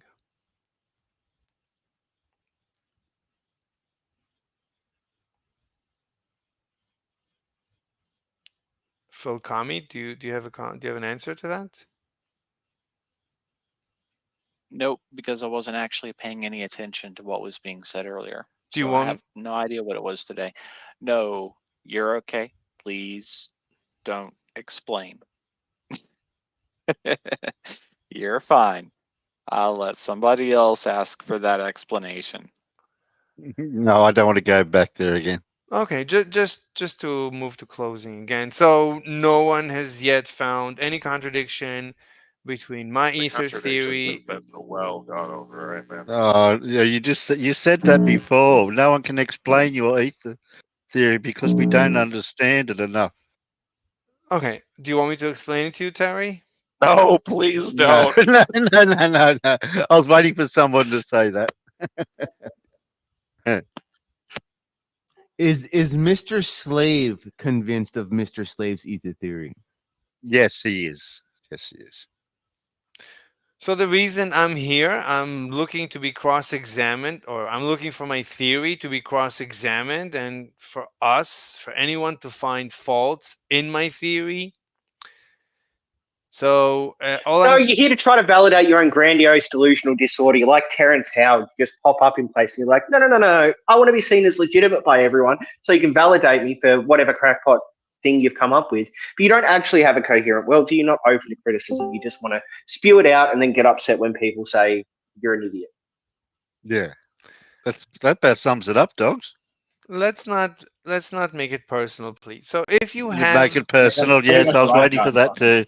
I could have predicted that answer for you. Yeah. Have you actually written anything down on this, or is it all in your head still? No, he's got some papers that he made. I don't know if anyone can understand them. It doesn't matter. If you want me to explain it to you, wait. Do you want to? No, I don't. We've all said no. We don't want to explain anymore. Yeah, and if you're wondering why we keep saying no, it's because you repeat yourself a lot, and I know you hate this word, but it's true. You ramble. Well, there's a reason why I was deafened on here for a long time, because I was tired of hearing the same thing over and over and over again. I ramble too. I understand it. And believe me, as somebody who rambles, I recognize rambling. Take the criticism. Phil, do you want me to send you some papers that I've written? Sure. If they make sense, then I'll look at them. Go for it. All right.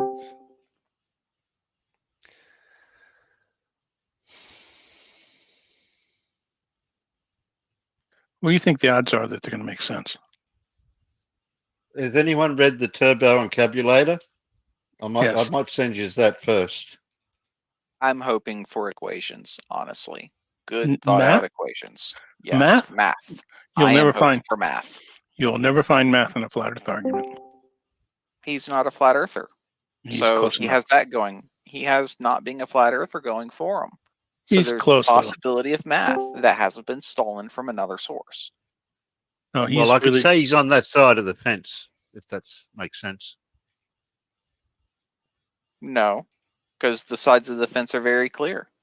You've got flat earthers on one side, globe earthers on the other side, and then concave earthers below everybody. And then you've got me that are none of the above. Yeah, but you can say that about anything. You've got people that fuck horses, and then people that just like to be in the bar looking at them play jerk off. Yeah, exactly. They're both terrible people. What and about one's going to lead to the other necessarily? Hey, what about geocentrists? Well, Geocentrism that geocentrism is globe Earth. Geocentrism is distinct from the shape of the Earth. I know, despite what Whitson wants to tell you. So where would That you is put true. them in the hierarchy, though? Well, all right. That was exciting. Oh, blush. Yikes. He doesn't own a bidet. He's angry. Yeah, there are a bunch of angry people. No, I see that I missed a couple of messages. Let me see. Okay, so hola, and then you said I'm the dark energy he needs. Bro, he's angry, and yikes, he doesn't own a bidet. I don't know. Anyway, this was a very exciting discussion.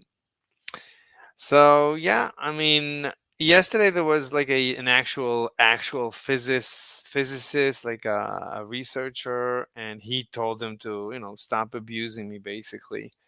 But a lot of the people who basically don't know any physics, like, apparently my intuition is that the less you know physics, the more violent and vile you're going to be against me. That's just my intuition. So the people that you see that are so violent and talk to me so violently, they don't know any physics. It's not that a lot of them do know some physics and are still very violent, because there is this mob effect that they infect each other. Once one of them attacks me, then it's par for the course for the rest of them to attack me, unfortunately. Anyway, let's see we were here. Let's see what's going on. it passes. For Flight 5, that speed is reached at 6 minutes and 8 seconds, which is 2 minutes and 25 seconds after the hot staging ring jettison, and a whole 20 seconds sooner than on previous flights. Again, time saved. TikTok, SpaceX. After this, while the booster is guiding itself, the onboard computer... He said TikTok, SpaceX. He didn't say Elon time. He's afraid of using Elon time. And Mission Control have a tough choice to make. Will it go for a splashdown, or will they attempt to catch it? Both Mission Control and onboard... So what's going to be is it's going to come in and hover next to the construction site, next to the tower, and then slowly inch closer to the tower. And if there is an issue at any point, it's going to zoom away into the ocean. Computers will be involved in this decision. Depending on what they choose, there are two options from here. But first, at T plus 6 minutes and 33 seconds, the action begins with the booster igniting its center rings of engines. If it was decided that the booster is not in a condition to attempt a catch, then at 6 minutes and 50 seconds, the booster will hopefully soft splash down in the Gulf of Mexico, just off the coast of Boca Chica, after a short 17-second burn. Now here is where you really need to get excited. If it decides to go for the catch, then its grit fins will adjust and guide the booster toward the landing arms, where it will slow itself down while aiming between the gigantic... No, it's not going to aim for... I don't think it's going to aim for the landing tower. It's going to aim next to the landing tower. A little bit for, like, you know, a good distance, and then it's going to hover, and then it's going to inch closer.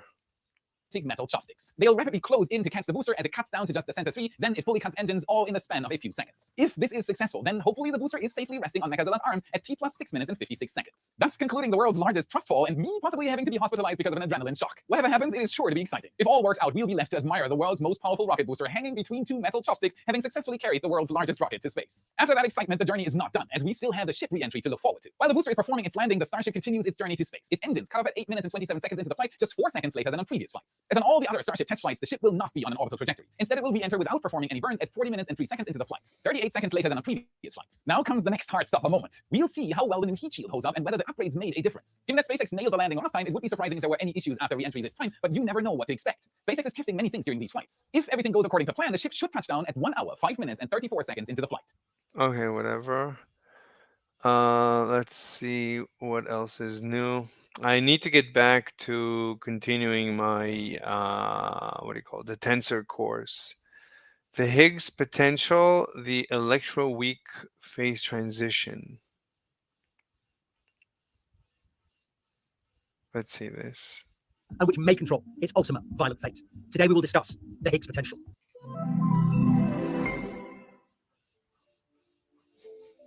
There are those that claim that particle physics is in crisis, people who claim that the field has stagnated, communicators who insist that building larger, more powerful... So in the LHC, they slam particles at incredible energies, and they reached enough energy to create the Higgs boson at like 136 GeVs or something, or TeVs, I don't know. At that energy, the Higgs boson showed up, and that's it. So there's no reason it would not show up in according to my ether theory. My ether theory has these protons. They exist. Like hadrons are just protons. So these protons are slammed against each other, but a proton is, right? It is a wave in the ether. It is waving in the ether. This thing is waving in the ether, and as they slam against each other, they just convert into different waves. And if you have enough energy at then you can create waves or particle waves that are of incredible mass. And because they have incredible mass, they live a very short life. And then the Higgs decays into other things. And that's what they detect. They don't actually detect the Higgs. They detect like the gamma rays, but very specific gamma rays in very specific directions or something. Powerful, more expensive colliders is a waste of time, effort. But that's not how the Higgs mechanism works. The Higgs mechanism does not work with the Higgs boson. It works by slapping around a particle. So an electron is massless, and it gets pushed back and forth within the Higgs mechanism, and that to us looks like mass. It looks like inertia. It looks like, well, it looks like the particle has been slowed down. And money. Nothing could be further from the truth. The discovery of the Higgs boson in 2012 is often pitched as the end of a journey, the discovery of the final missing puzzle piece of the Standard Model. In reality, that discovery was the very first step in an ongoing and vital program of experimental study. The Higgs boson is the first ever seemingly fundamental spinless scalar particle that we have ever observed. It sits at the center of the Standard Model, linking it all together. It is a unique probe of the fundamental constituents of our universe, its history, and its future. There is still so much about the Higgs boson and Higgs field that we do not understand. So many deep questions that need to be answered. So many riddles of our universe that can only be unraveled by exquisitely understanding the Higgs. One aspect of the Higgs sector that physicists are desperate to understand is the form of the Higgs potential. The Higgs field's contribution to the energy density of the universe's vacuum, the energy density of free space. The shape of that potential may be the key to understanding why matter predominates over antimatter in our universe, meaning that the Higgs is at the very heart of why we even exist. The nature of the Higgs potential may also control the ultimate fate of our universe by allowing it to collapse to a lower energy vacuum in a violent flash, meaning that the Higgs is at the very center of where our universe may be headed. And the form of this potential may reveal where new physics and a new layer of nature beyond the Standard Model is hiding, meaning that the Higgs is at the very forefront of efforts to peel back the next layer of the microscopic world. The Higgs potential is the key to unlocking answers to existential questions that humans have wrestled with for thousands of years. Why are we here? What are we made of? And where? Wait, what was that?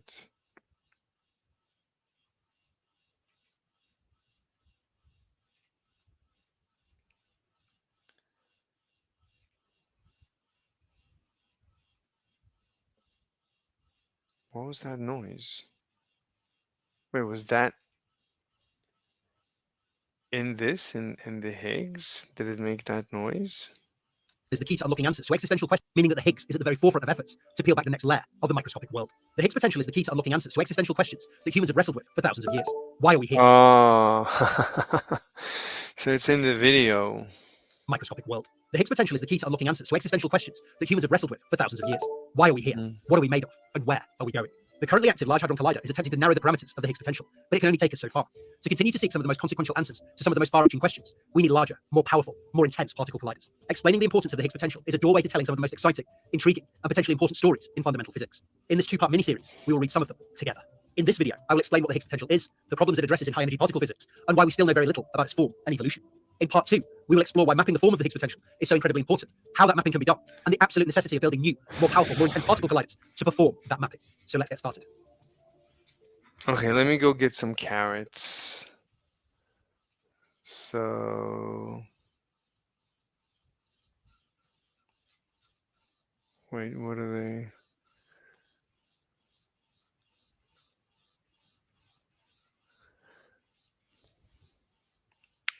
Let me see. He wanted to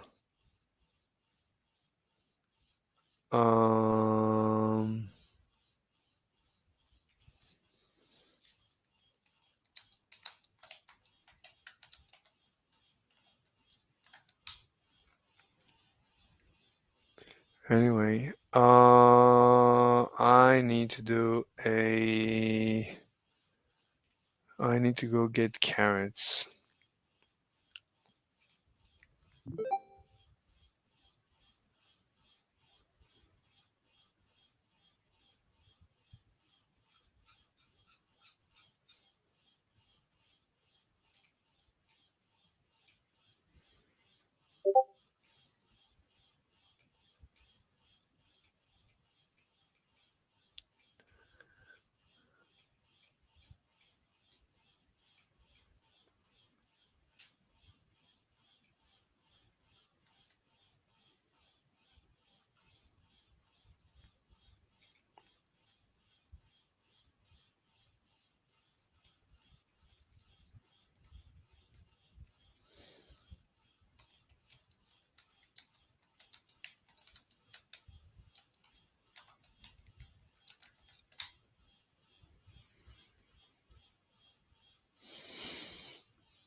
Okay, let me get some carrots.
All right, I'm back. Okay, we need to do math. We have to do the math, the tensor calculus course.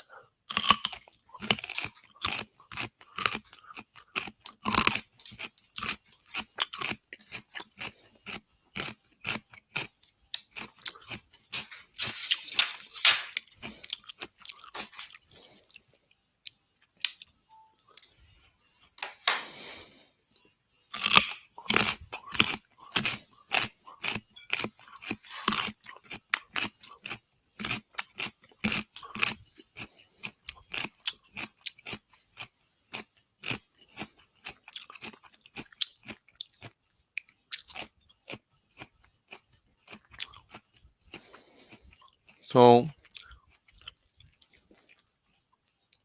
he said, I'm welcome to join. We have 2 speakers lined up, but there will be a room for Q&A. I'll give you speaker role. Okay.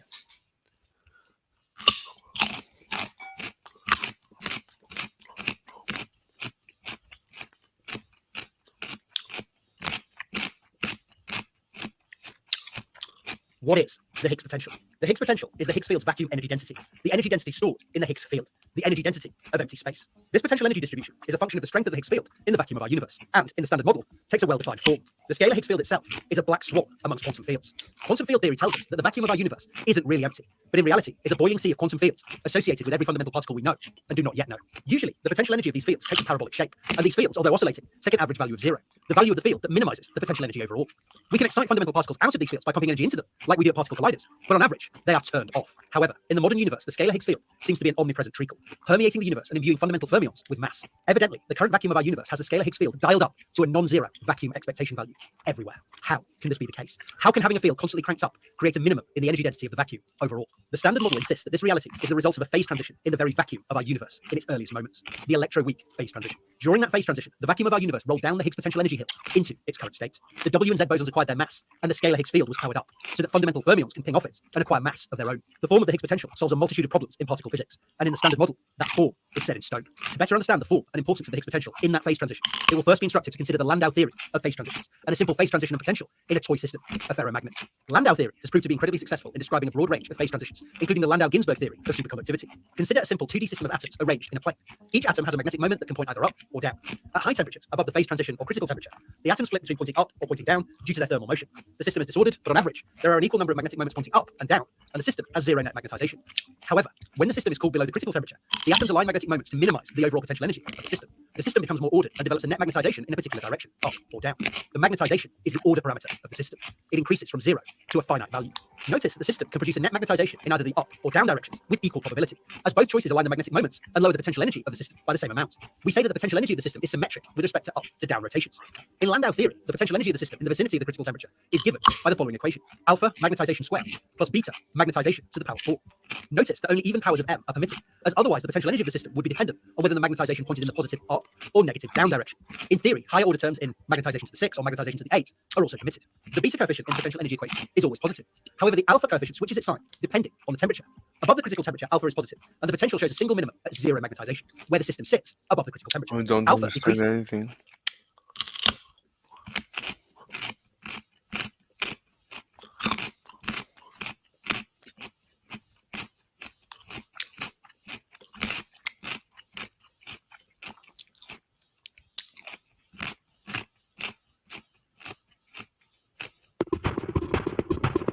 Hello, it's Scott Manley here. It is Saturday, October 12th. We are looking forward to a very exciting Sunday, October 13th. But right now, it is time for another batch of deep space updates, and we have to rewind to September 24th when the Geelong 3 rocket launched from Dongfang Hang Tiangong, which basically means a platform in the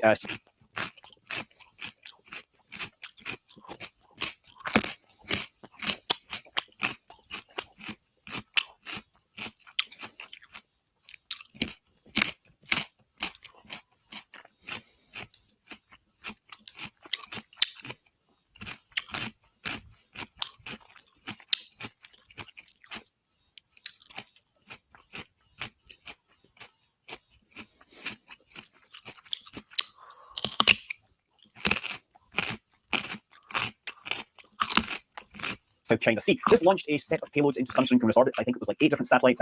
3 of them were from Xinjiang, their Earth observation satellites. There was also Tianyu 441, Fudan 1, and a whole bunch of others, most of which I know nothing about. Also on 24th of September, there was Kinetica 1 launch from Jiuquan, again in China, also into sun synchronous orbit. This was a Jilin synthetic capture radar satellite. Also the AirSat, or Zhongqi 1 and 2 were launched. Yunyao 21 to 22, and meteorology satellites. 25th of September, Falcon 9 launched from Vandenberg Space Force Base, carrying 20 Starlink satellites as part of Group 9-8. 26th of September, over in Japan, we had H2A, the 202. That is one with a pair of solid rocket boosters rather than more. This launched the IGS Radar 8 satellite into sun synchronous orbit. So IGS stands for Information Gathering Satellite. It's Japan's government/military reconnaissance Earth observation satellites. And you know what? This is the second to last launch of the H2A rocket. 27th of September, Long March 2D launched from Jiuquan, carrying the Shijian 19 spacecraft into low Earth orbit. And this we do actually know a whole bunch about, because this was a test of a re-entry capable spacecraft, something that was going to do experiments in low Earth orbit for a couple of weeks and return. Now, I understand that those experiments include growing seeds, exposing them to radiation, that kind of thing. I know it had some international partners on it, including Thailand and Pakistan, and it just returned recently, landed out out in the desert, and has it's been returned. So this is first time that China has done this, as far as we know. 28th of September, we had Falcon 9 carrying Crew 9 at long last after months.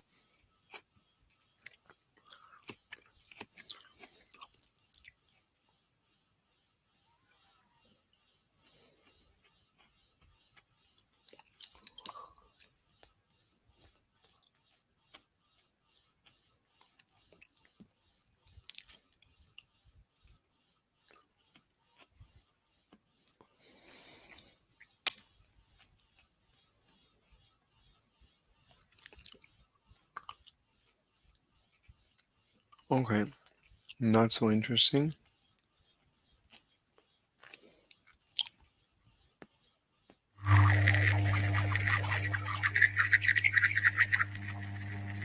Welcome to yet another video of the series. Apologies for not showing up for 5 months. We learned in the last video about the photoelectric experiments and saw the deviation of the experimental results from the classical wave theory. We discussed Einstein's quantum theory of photoelectric effect as well, and saw how Einstein's photon hypothesis explains the deviations of the experimental results from the classical wave theory. We plan to discuss matter waves in this video, but later decided to take up the mathematics of quantum mechanics in greater detail. I cannot understand them.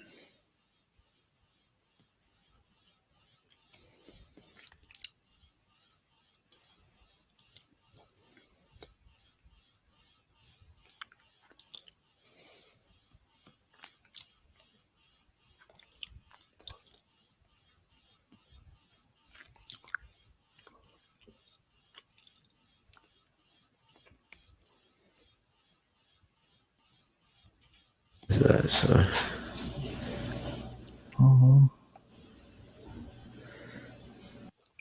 Then it cuts off her hair. Wait, she wanted to cut off her hair? She started cutting it off? Oh, yeah. She was over it. Yep.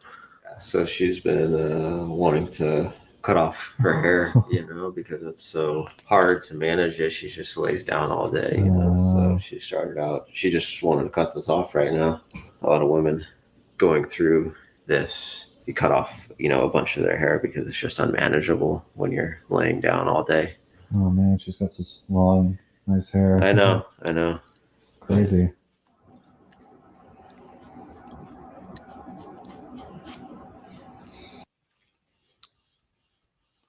This was the beginning.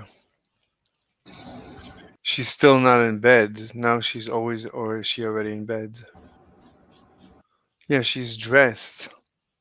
So it got worse.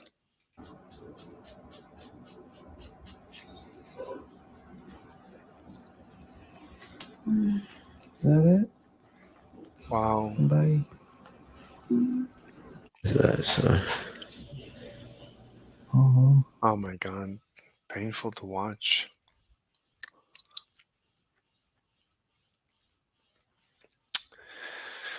Terrible.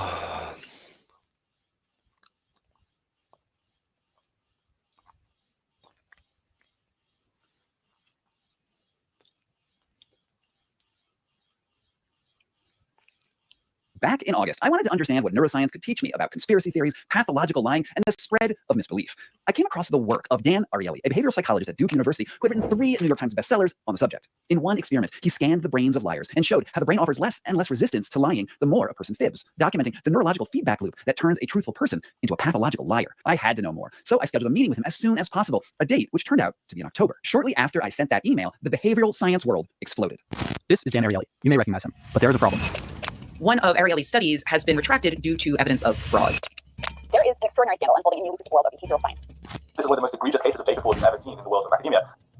A data watchdog outlet called Data Colada accused Ariely and his occasional research partner, Francesca Gino, who is a scientist at Harvard, they're both experts on dishonesty, and they said that their findings were themselves dishonest. Now, I'm not going to go into all the sordid details of what exactly happened, since other journalists have covered it much, much better than me. Instead, I'll just put links down to their work down in the description below. But the heart of the controversy centers around fake data on a concept that's become known as the nudge. The idea of the nudge, that little reminders and changes in contracts and forms can completely change the way people act in the world. It can make them lose weight or save money or spend money, if you will, and even make people more truthful. Here is a small excerpt from a talk that Ariely gave at TEDx a few years ago. And what this is actually saying that much of these decisions are not residing within us. They're residing by the person who's designing that form. When you walk into the DMV, the person who designed the form will have a huge influence on what you end up doing. Nudge theory became cognitive science gold, with governments and Fortune 500 companies hiring Ariely to help design experiments and better customer interactions. But the people at Data Colada said that something never quite added up. Other researchers tried and failed to duplicate Ariely and Gino's key. It's a violation of the rationality assumption. Don Ariely hates the rationality assumption. All his books are just proofs on proofs that the rationality assumption is incorrect. Just the evidence that the rationality assumption is incorrect. He hates the rationality assumption. So,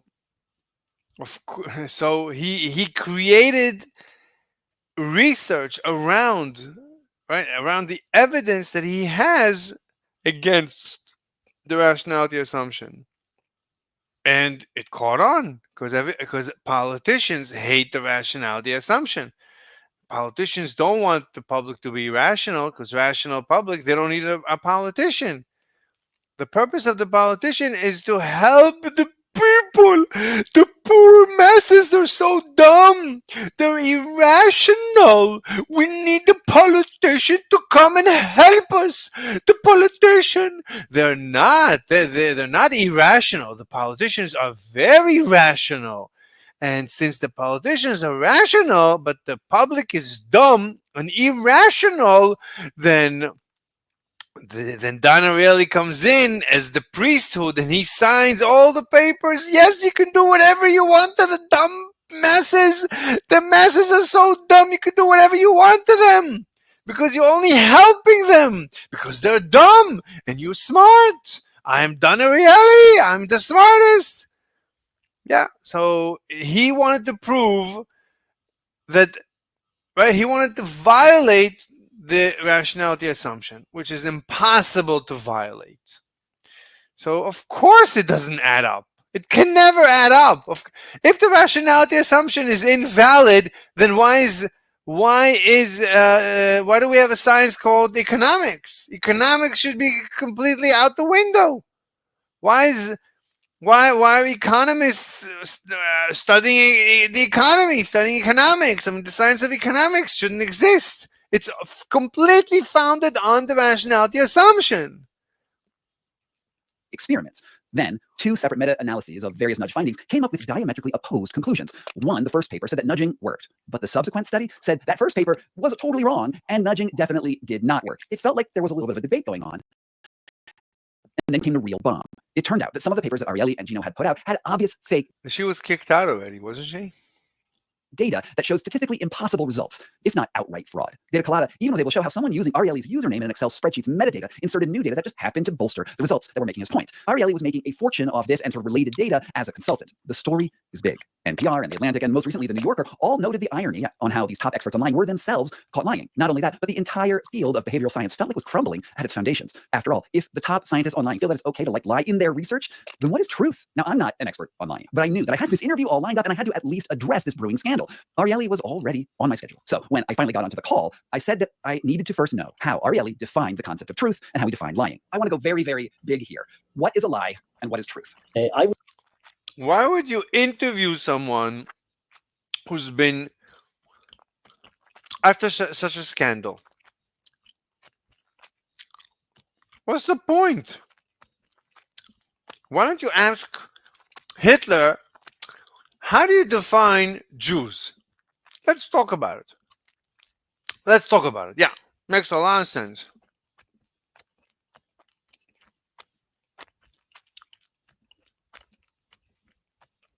Hi, good people. My name is Doran Shafrir, and I am a philosopher, which makes me unqualified to do absolutely anything except sitting here and recording this video. Today, we're going to take a look at Trigonometry's latest video, or maybe it's no longer its latest video, but it's a video that came out lately, in which Konstantin Kissin says that he's off the fence about the war in Gaza. What I'm going to do here is, as a fancy philosopher, I am going to critique his arguments. Now, keep in mind, I am not going to critique his opinion, only his arguments. If they're valid, maybe tell you a little bit of fun stuff about these arguments, and that's it. Let's get going. I'm off the fence about Israel's war. Here's why. I read, watched, and listened to the endless commentary, debates, and discussions to understand what people on various sides were saying. I then did my best to apply first principles thinking to the arguments I heard. What is first principles thinking? So here's the idea. A first principle is something that you do not have to prove, something that is an axiom. I'll give you an example. Let's say I were to ask, a kid were to ask me, why does the sun come up in the morning? And my answer will be, well, because the earth is rotating. And he would ask me, why does the earth rotate? And then my answer would be, well, because of some fancy physics stuff, laws of physics, whatever, and gravity. I don't know. I'm not a physicist. I'm a philosopher, which is nothing. At some point during the line of questioning, I will no longer be able to answer the question. It will be a statement that stands by itself. For example, he will ask, why do the laws of physics exist? I will have to say, well, they just do. Okay, so that's the first principle. Another way to look at first principles is to look at the rules of logic. For example, if I try to make a logical argument, basically all logic depends on the fact that something cannot both be and not be at the same time, right? Basically, all of logic depends on that. That it cannot be that something is true and also not true at the same time. Now, if a kid were to ask me, why is this the law of logic? Then my response would have to be, it just is. It's a first principle. So essentially what Konstantin Kissin does here is he uses the term first principles when essentially what he probably means is logic. So saying first principles thinking is just another way of saying logical thinking with more words. But I must say, I do like the term. When it comes to highly emotive... Yeah. First principles means whatever you want it to mean. So according to you, first principles is right. You already changed the definition of first principles. Once you say it's the laws of physics, then you say it's the laws of logic. It's whatever you want it to mean. It's like, let's start from some foundation. Like, let's go, like, I would say, for example, let's not bring up anyone's name. I don't care for anyone's opinion. And if we question anything during the discussion, let's try and go one layer under. Let's try and agree on some first principles. First principles in a discussion is something that you agree on during the discussion. You have to find some principles that you agree on. But it's just a notion. Like everything else, it's just a word. It means whatever you want it to mean. Situations like this one. Well, let me check. I'm not late. When is this? In 8 minutes.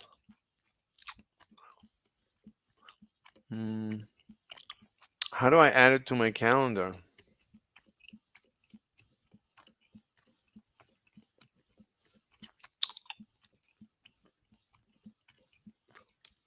I don't know. Maybe it will let me know.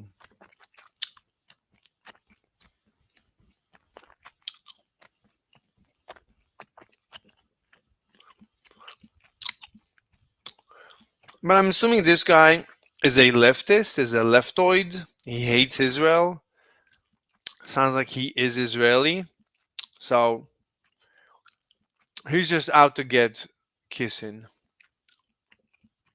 People often flood you with emotional context, which does not support the argument they're actually making. Right, this is just another way of saying that he's going to try to think logically about this. When he speaks about supporting or not supporting arguments, well, I guess we need to talk about how arguments work. So in the field of logic, an argument can be either valid or invalid, or some would call it sound or unsound. What makes an argument sound? Okay, so are you saying an argument is sound if and only if there could be no possible world in which all of its premises are true and its conclusion is false? To give you an example of a valid argument, premise 1, all dogs bark. Premise 2, Rexy is a dog. Conclusion, Rexy barks. There is no possible world in which these assumptions, these premises are true and the conclusion is false. It is impossible. That's completely incorrect. Because you can never make, right, first of all statements are incomplete. You can never make a complete statement. So you cannot say there's always a way. And so for example, you missed out on the assumption that we're assuming what a dog is. We're assuming the English language. So we're making assumptions. Possible, which makes this argument sound. Now, keep in mind. So if you miss an assumption, I could always say, well, because you didn't say that we're speaking English, I actually have no idea what you just said. So everything goes. It doesn't have to be true that all dogs bark, right? A valid argument, a sound argument is not essentially necessarily a true argument. What is true, though, is that if the premises are... The word true is undefined. What's the word true? All statements are incomplete, so you can't speak in absolute terms. You should always limit your truth to, it's more or less, it's like this is something that we aim for. It's a conversation. It's It's something. It's a feeling. True, and the argument is sound, then also the conclusion must be true. First principles thinking helps you see the structure of arguments. The logic of an argument is like the skeleton of a body. You cannot see it from the outside, but it is usually the cause of why the body moves the way that it does. Right, this is just a fancy way of saying that he's going to think logically. I don't see the point in this. But I guess it's a cool narrative. First, the easiest way to understand a complicated problem is to find a comparable situation about which you already know what to think. Okay, so what he's doing here, it's not necessarily a logical way of thinking, but it does fit the common law justice system. The common law justice system basically revolves around finding cases that were similar in the past, and then saying, well, what did we say about that case? And maybe we should say the same about this case. So I don't know if I would call this first principles, because justice and law notoriously have not that much to do with logic. So that's nonsense. You're talking about the universe. Even when you're trying to be as logical as you want, you're still talking about the universe. You're still using words in English that have meaning, that convey certain emotions. You're not completely detached. You're not now in this abstract universe that is, there's truth values. That's nonsensical. But still, I think it's still a good way to go on about it. It's just a funny choice of words. On a proportionate basis. It's not funny. The Western world has never experienced an attack on this scale. If we take 9/11, the most impactful terrorist attack in living memory, which shook the world's dominant superpower to its very core, we see that 2,977 people were killed. On October 7th, approximately 1,200 people were killed in a country of just 9 million people. October 7th was at least 12 times as bad as 9/11, and that's before accounting for the fact that Hamas took hundreds of hostages, many of whom have been killed since. If thousands of armed Mexicans had penetrated the southern border of the United States, killed 36,000 Americans, and dragged off thousands of hostages, how would America have reacted? Okay, so we kind of jumped between things here. The first point was that we cannot really compare what happened on October 7th in Israel to any terror attack in the history of the Western world, and that is because... That's nonsense. Of course we can compare. There's never a perfect comparison, but it's a good thing, you know. He's giving us some background. Of course it's good to compare. Let me check. 4 more minutes. Because the ratio of casualties per capita basically is incomparable to anything else. And this, I guess you could call this first principles thinking, because it's based on math. Anything is first principles if you feel it's first principles. It's at the end of the day, you're trying to convince yourself, and you're inviting people to join you in how you feel and how you're analyzing things. You feel you're doing a good job analyzing it, then you feel that you're doing a good first principle analysis. That's it. You open the door and you let everyone join you. What's in my schedule? Nothing interesting. Yeah, this guy is a complete idiot. I mean, he teaches this stuff, probably, so he needs to pretend like he's an expert. Right? He's just doing math on a per capita basis. And math is, one could say that it is based on first principles, because if you were to ask me, well, why do you believe math? Why do you believe that 1 + 1 = 2? I would have to say, well, these are just the rules of math. I can't, it's not something that I choose to believe. It's a first principle. I don't have to justify it. So that is first principles thinking. So when it's not that you don't have to justify it. It's in a conversation or doing some analysis. This is like something that you just assume. Why do you assume? For now, I don't care. For now, I'm just going to assume, because at the end of the day, I have to assume something. At the end of the day, I don't have ground truth to anything. At the end of the day, my truth is floating. So I have to assume something. He says that it's impossible to compare the 7th of October to anything else. Based on this argument, it's kind of a valid point. But then he moves on to something else. Then he moves on to what would happen if the same ratio of event were to happen to the United States. Let's say from Mexico, the United States would obliterate Mexico. So what he's trying to do... Okay. He's not going to previous cases as he would in the justice system of the Commonwealth. What he does instead is... Nothing to do with justice system in the Commonwealth.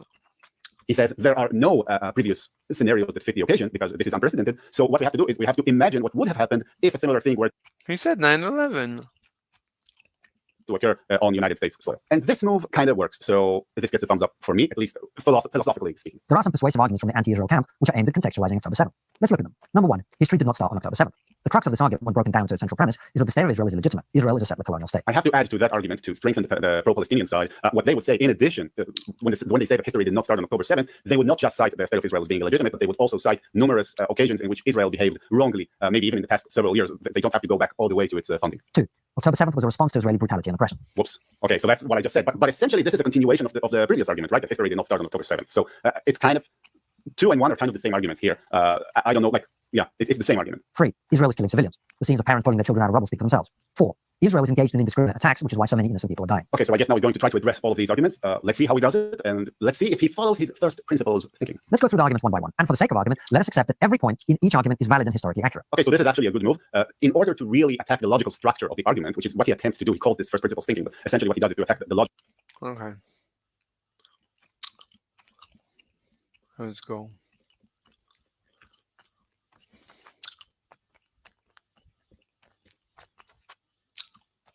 This. Wait, where is it? Wait.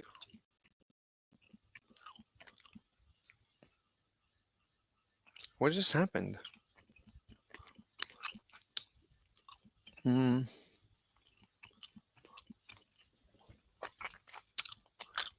Size. That's not it.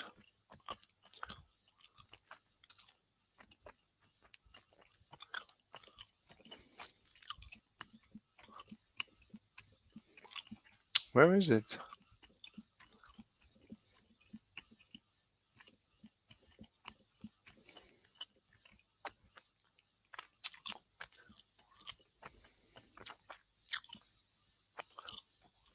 This?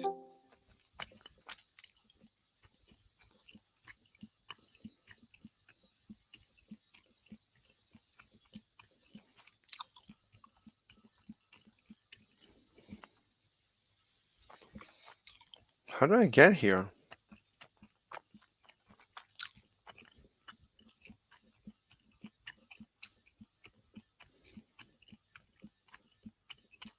Oh.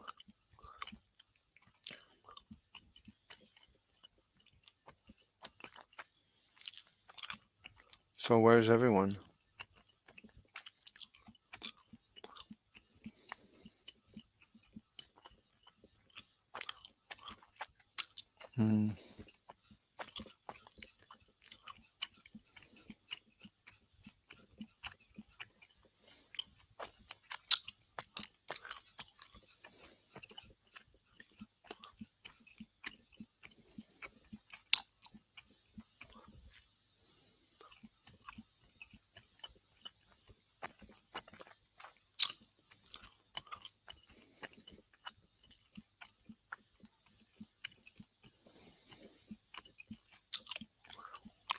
So where's everyone?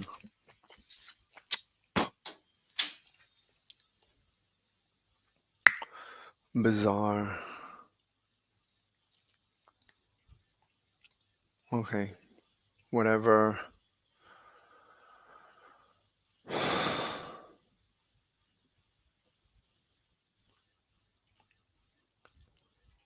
What?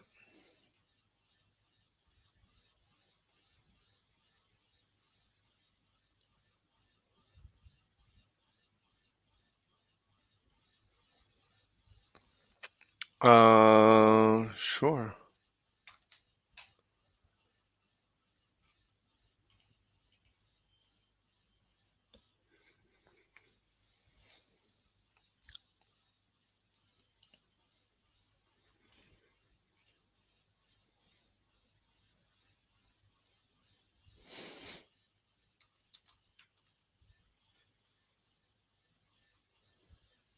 Can you do me a huge favor when you get off of streaming, please? And thank you.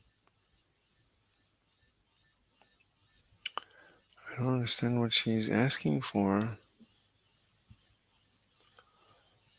Do you think he barks? Why did I wake up by your eating noises? I woke you up? Do you think he barks? By your eating noise? I woke you up? I'm sorry. I'm sorry. I'm sorry. Wait, you use me to fall asleep? I didn't know you. Like, a lot of people use me to fall asleep. I didn't know you're one of them.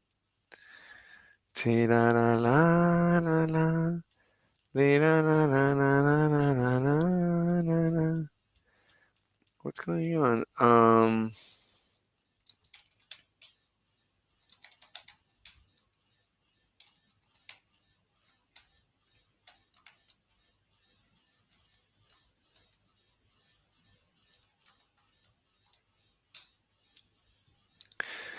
An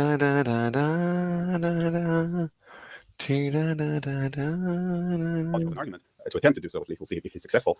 What's important is to assume that it is true. Because if someone were to say to me, for example, let's go with point number 1, history did not start on October 7th, or maybe Israel has been very oppressive towards the Palestinians, there are 2 options for me to answer him, if I want to answer him, assuming I disagree. The first option would be to dispute his claim, which is saying, I will show him instances in which Israel was not brutal, and I will dispute his historical claims and his historical... Yes, I use you to fall asleep because I'm a lonely... Okay. Okay, so I'm gonna not eat anything, and hopefully you'll be able to sleep tight as I continue streaming. All right. narrative. So I will just say, look, you're wrong. This is option number 1. Option number 2, which is more aligned with logic and first principles thinking, as Konstantin Kisin calls it. The other option is to say, look, I'm not going. Let's assume you're correct. Even if we assume that you're correct, I have this point and this point and this point and this point, which makes your entire argument invalid. So this is what Konstantin is trying to do here. The first argument, whose central premise is that Israel is illegitimate, seems to be at the core. Okay, let's continue. What is parity of a wave function? Starship, 5th flight, let's see. SpaceX's Starship is about to make history again. Its 5th test flight is just around the corner. Are you ready for the most powerful rocket ever built? This beast generates more than double the thrust of the Saturn V moon rocket. Starship can carry over 100 tons of cargo into orbit, but that's just the beginning. Yeah, overly excited. What about these You don't have guys? to go person, right? No, you don't have to do that. Nope. Right. Rock, paper. Oh, hold on, we gotta get on cue. Okay. You say it. Rock, All right, not paper. interesting. Okay, what else we got? Intro to GR, preliminaries, index notation.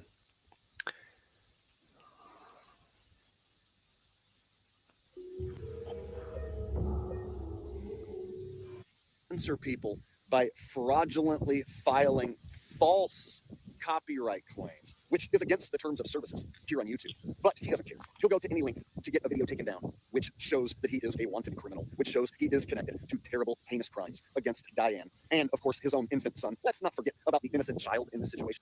The vast majority of motorcycles are vegan. They usually don't have leather seats. Sometimes they do. So if you're looking at like cruisers, Harleys, stuff. Because my grandma has like a Trump thing outside, like inside her window. And like, fuck, man. Man, I wish my grandma. And there's a lot of people who do a lot of dumb things and say a lot of dumb things. Like, okay. Let's see what's going on the server.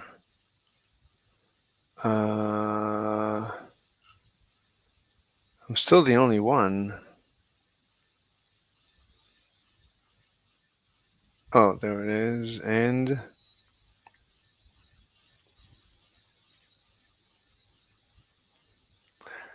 all right. Well, your daughter Anne had died just before you received your master's. Yes, that's right. And so Doug came up here to, be family. To be family. He sounds like a great guy. He is. And that's when he got the idea to get the degree. Did that help you out emotionally? You said you were down for a while. Well, having both children predecease me Yeah. certainly is a downer. Yeah. And Doug has been very good, very helpful. How did you cope with having 2 children predecease you? Well, I didn't have much choice in the matter. Yeah. But how did you keep your head up? How did you stay cheerful? How did you get through it? Well, there are other people who need attention. There are things to be done. And certainly I don't want to spend any time sitting in the corner saying, poor me. Ridiculous. That's amazing. A lot of people are going to want to know, how did you get to the 105? I think choosing my parents and grandparents carefully. People claim 72 react to this. Let me see. Every day, I hope that people help us become better. There's no way that's an AI. Elon Sims are cringe. That's in your home. Delighted. What a beautiful backyard you have. I enjoy it a great deal. How much work do you have to do to family reunion? Thanks for that donation, Soul Child. You when you're playing horror games, but don't worry, I can still do that. Well, I really appreciate that. Most of the people that watch Vegan Gains are gay.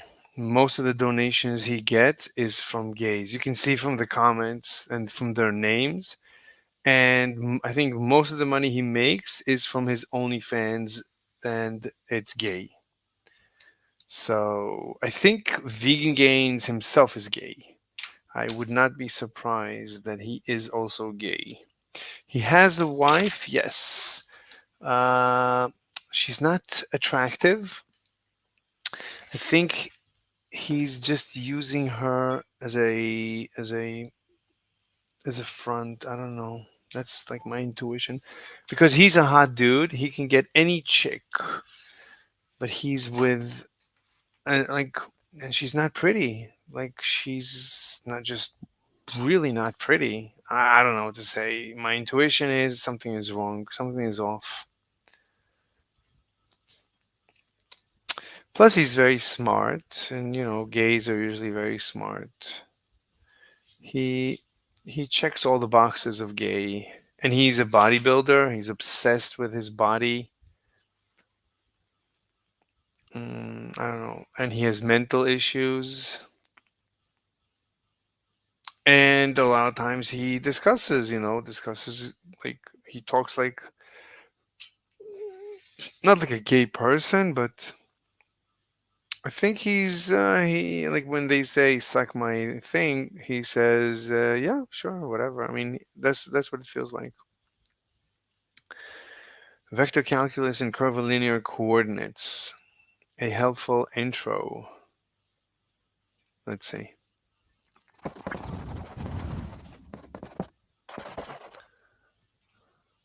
Hello, lovely humans. Jen Foxbot here. In this video, we are Yeah, she's hot. I mean, hottish. going to look at how to translate differential. Let's see.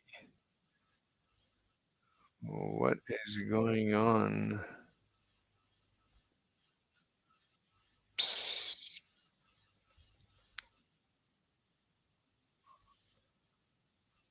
Up here. All right, Jay, are you all set up? You should have speaking berms.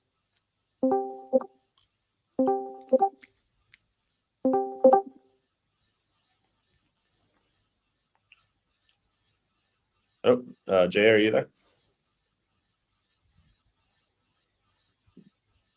I'm here. Okay, awesome. So yeah, just a little bit of background, Mike, just to give you a kind of rundown of the order of business and take any sort of feedback or thoughts on the agenda. But first, we're going to have a presentation from Jaya on discovering exoplanets. And then after that, Seafoam's going to come in to talk to us about CellNav and potentially also about amateur astrophotography. So I guess we can take it away unless there's any other things you want to talk about first. Nope, that's good. Perfect. Oh, and we have one thing. Eric, Did Brian Leakey respond at all? I was hoping he would. He did not. But I'll keep an eye on it. Because yeah, I would love to hear his his approach on CellNav from himself. Yeah. So all right. Alrighty, Jay, go ahead and take it away. Okay, so I'm gonna share my screen.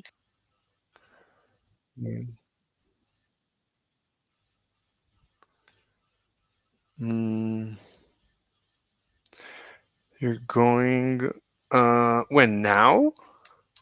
I thought you were sleeping. All right. So I don't know if I want to be I want to listen in to whatever they're doing. It sounds really boring.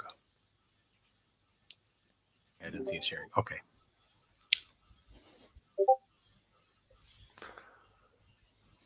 Well, while you're working on that, I just came off of a modern day debate with Kyle Adams and Rasa, the not doctor, and it was I almost felt bad that just constantly beating that horse. Almost. But I got over it.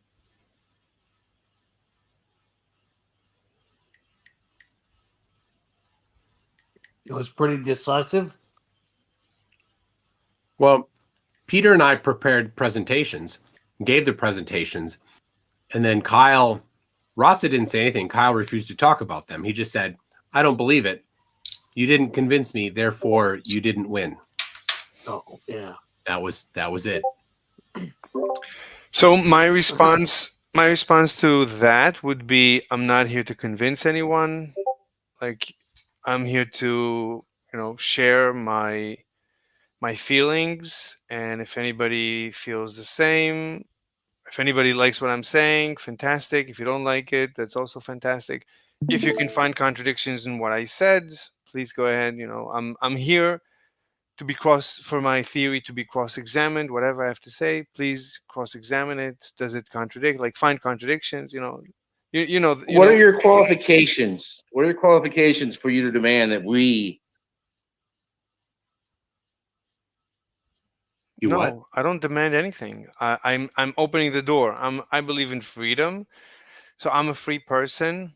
So I have my thoughts and feelings and That's opinions. Mr. Slave.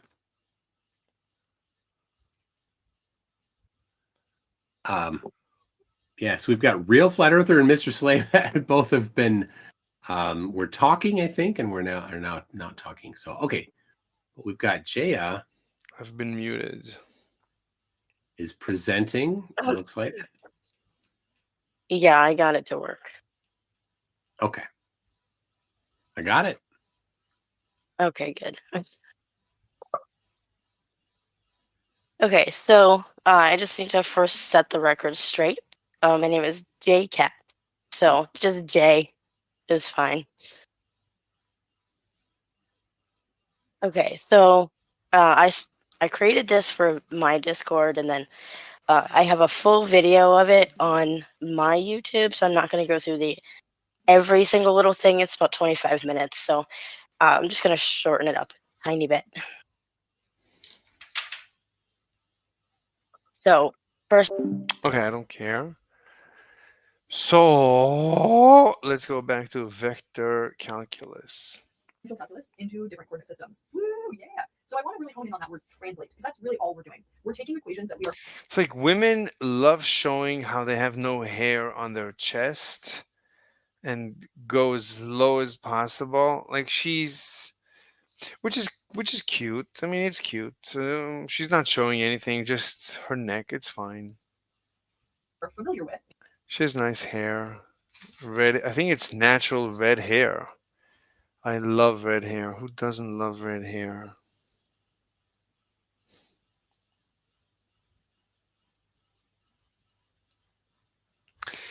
Coordinates, X, Y, Z coordinates, and we're just writing that same quantity in different notation.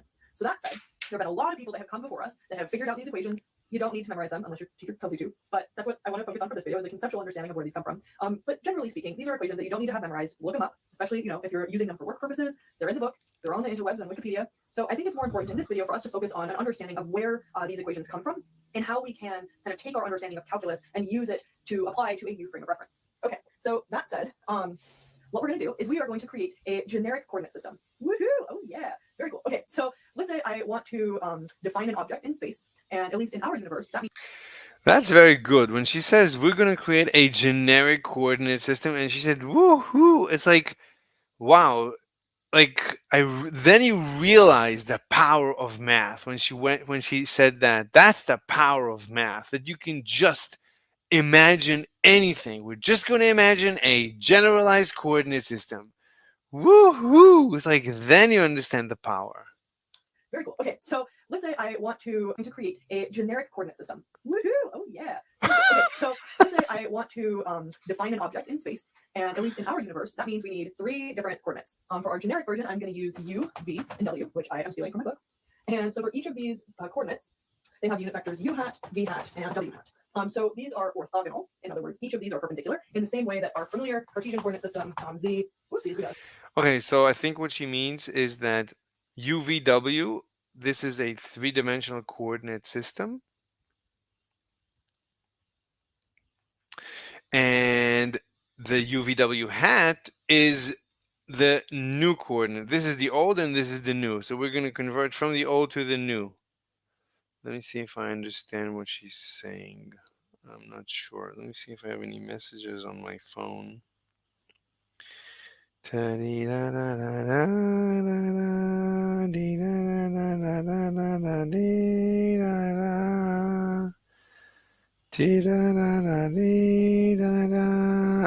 Okay. Let me check here what's going on. So I think she's speaking. Okay. So let me check again if what she said.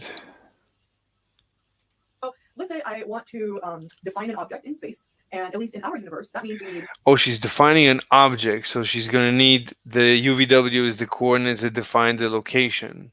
3 different coordinates. For our generic version, I'm going to use u, v, and w, which I am stealing from my book. And so for each of these coordinates, they have unit vectors u hat, v hat, and w hat. So Oh, these are unit vectors, u hat, v hat, w hat, that point in these, and this is going to be in 90 degrees. So this is, I don't know if this is curvilinear already. these are orthogonal. In other words, each of these are perpendicular in the same way that our familiar Cartesian coordinate system, z, whoopsies, we don't have another z, we only have one z. Oh my gosh, and a third z. I was saying it, so I wrote it. That's very silly. So each of these three directions are perpendicular, which means that they don't overlap, and we get different directions: left, right, front, back, up, down, all different. We need all three, just like my 3D printer needs three directions to figure out where it's printed. Cool. So these are perpendicular, and the unit vectors are functions of position, meaning that as these coordinates change, these also change. So in Cartesian, x, y, z stay the same. The x hat doesn't really change position, but in spherical, we have our direction r. I guess that's the direction r, and then r has an r hat. And as our vector moves around, the r hat vector changes, and so does the theta hat vector, unit vector, and so does the phi hat unit vector. So our generic coordinate system, we leave that open to possibility. Okay, cool. So now let's say I have a. So this is interesting. The unit change as the values change. Point in this generic coordinate system, and this point has coordinates u, v, w. And let's say I change this point by a tiny amount, an infinitesimal amount called dl, and I want to figure out what this magnitude is and how I express it in this coordinate system. Okay, well, so my coordinate has changed. My coordinate u has changed by a tiny amount du. My coordinate v has changed by a tiny amount dv, an infinitesimal amount, and my coordinate w has changed by a tiny amount dw. And so I'm going to erase that so I have more space. And so now my infinitesimal displacement vector can be written generically like this. This is kind of a placeholder, this function f, where we have du in the u direction, and really I just add up all of these changes. Okay, so plus g, another placeholder, dv v hat, plus h, dw w hat. Okay, cool. Well, what's f, g, and h? They're placeholders in my generic system, but if we go back to what we know about the infinitesimal displacement vectors in other systems, if we have our Cartesian coordinate system, we have dx x hat plus dy y hat plus dz z hat. So now we can compare the two and say, oh, okay, well, in this case, f, g, and h are just one, because there's nothing in front of this dx, dy, or dz. Cool, pretty straightforward. And x, y, z. And if I have r, theta, and phi, my dl is r, dr, got ahead of myself here, r hat plus r, there we go, that's what r pops up, d theta, theta hat, plus r sine theta, d phi hat.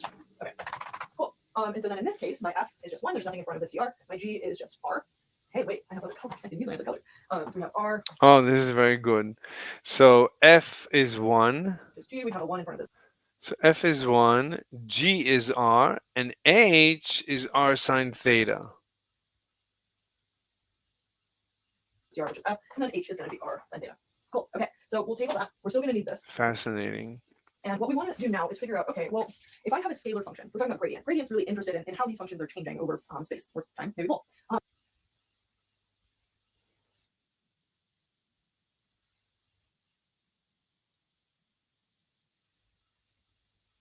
Keep it simple, just talk about space. Okay, so let's say I have a scalar function in my generic coordinate system that depends on u, v, and w, so it's a function of all. Hello, today we're continuing in our series on nuclear physics, and we're going to be looking specifically at spin-orbit coupling. Now, I should say that this video is really a follow-on to the video that I did on the shell model. So if you haven't seen that, it would be worth stopping and watching that now, because this video is going to develop the idea in the shell model about why you get split levels. And you won't know what I'm talking about if you haven't seen the shell model video. Before we look at the nuclear forces, let's once again go back. Where is the link to the share model? There's no link. Okay, we need to go back to, wow, this is a good div, grad, and curl vector calculus, 12 minutes.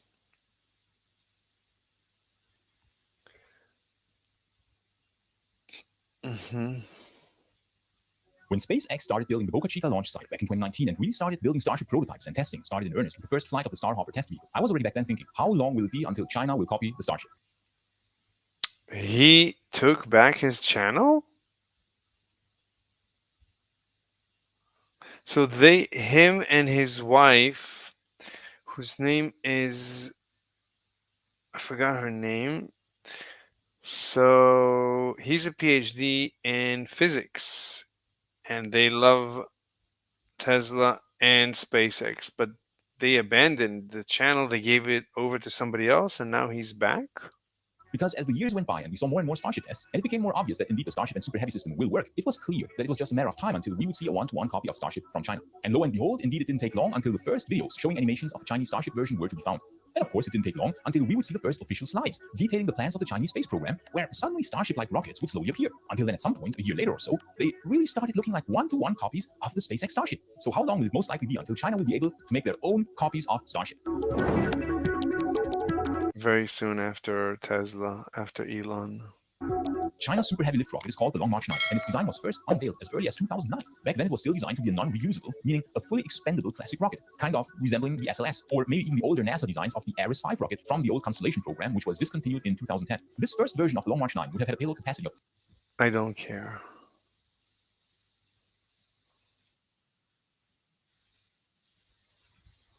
All right, what else we got? And he stated this, quote, the percentage of nucleotides in the human genome that had 1-to-1 exact matches in the chimpanzee genome was 84.38%. That's pretty close to Tompkins' 85% similarity that Dr. Jeffrey Tompkins found.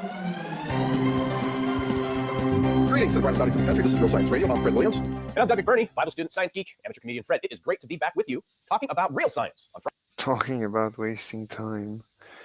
Getting rid of absolute space.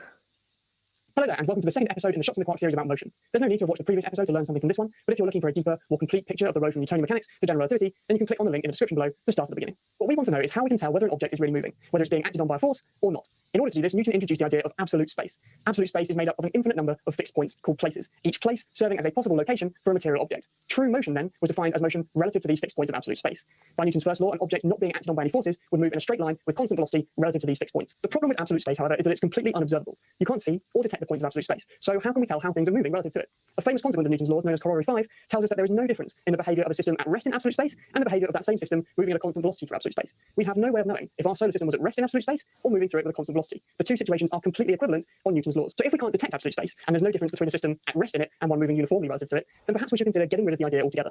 This turns out to be possible. In order for Newton's laws to work, we never That's so interesting.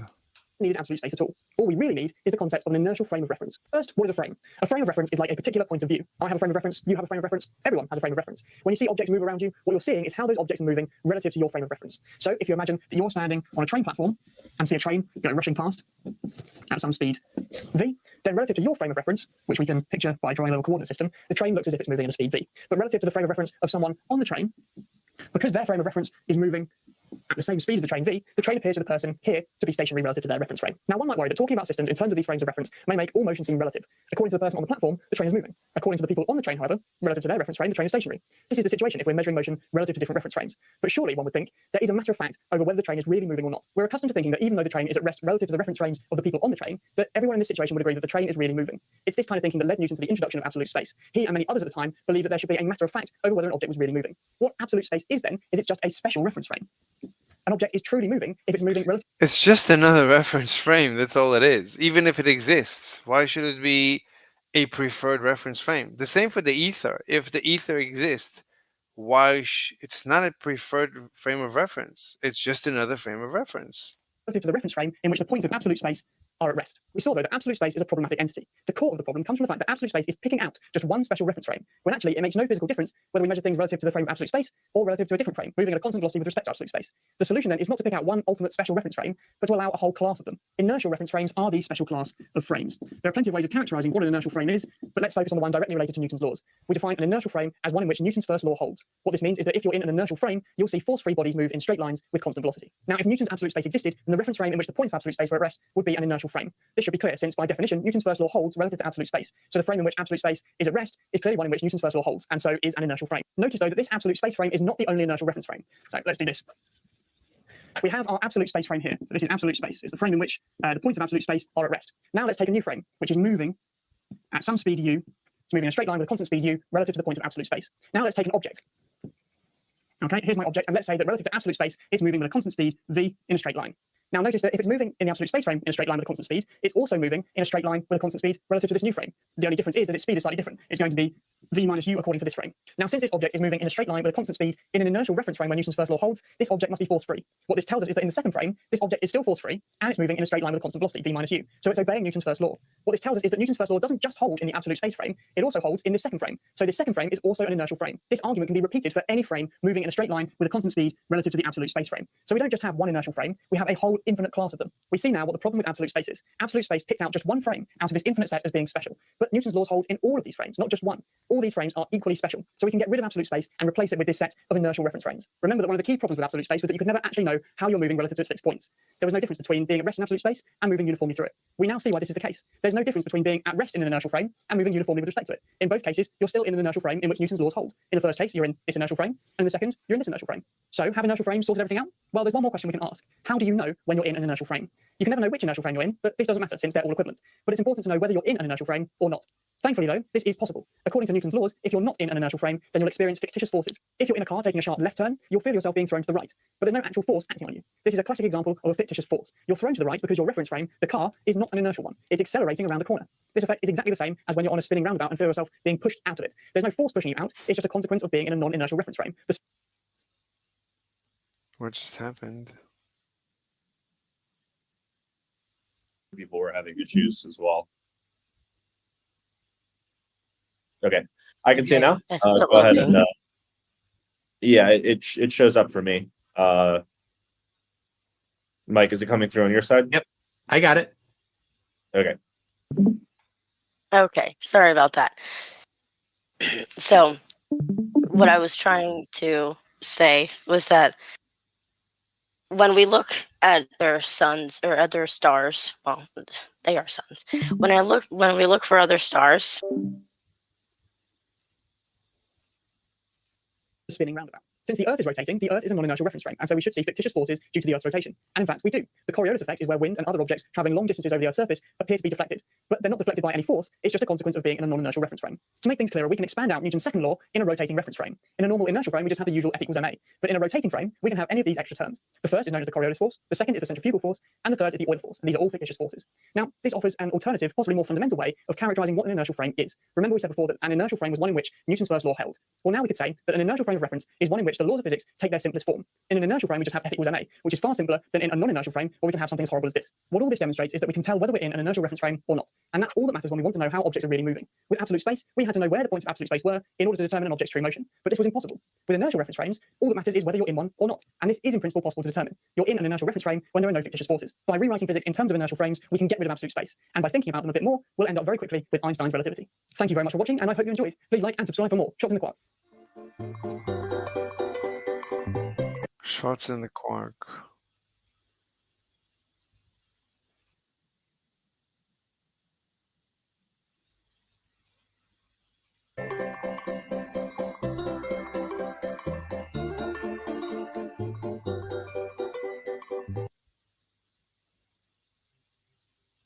Do you want to see some real art? Hurrah.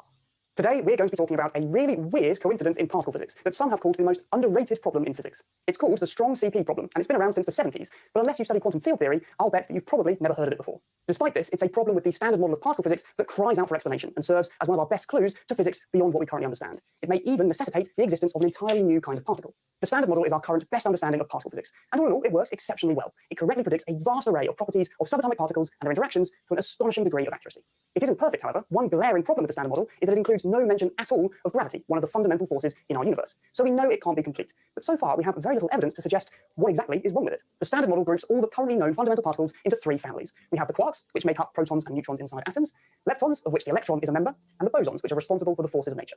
There are four known forces of nature: gravity, electromagnetism, the strong nuclear force, and the weak nuclear force. The photon is responsible for carrying electromagnetism, the gluon is responsible for carrying the strong nuclear force, and the weak nuclear force is carried by the W and Z bosons. If you guessed that the strong nuclear force was related to the strong CP problem I mentioned at the beginning of the video, then you'd be correct. So what is the strong force, and why is there a problem with it? Well, the strong force describes the interactions between the quarks and the gluons. It tells us how quarks are bound up into triplets held together by gluons to form protons and neutrons. Our theory of the strong force is called quantum chromodynamics, or QCD for short. In QCD, we have a mathematical expression called a Lagrangian, which encodes everything we know about the ways in which quarks and gluons can interact with one another. The Lagrangian for QCD is here. It's a rather complicated expression, but we don't need to worry about all its details. What we're interested in are the symmetries of this expression.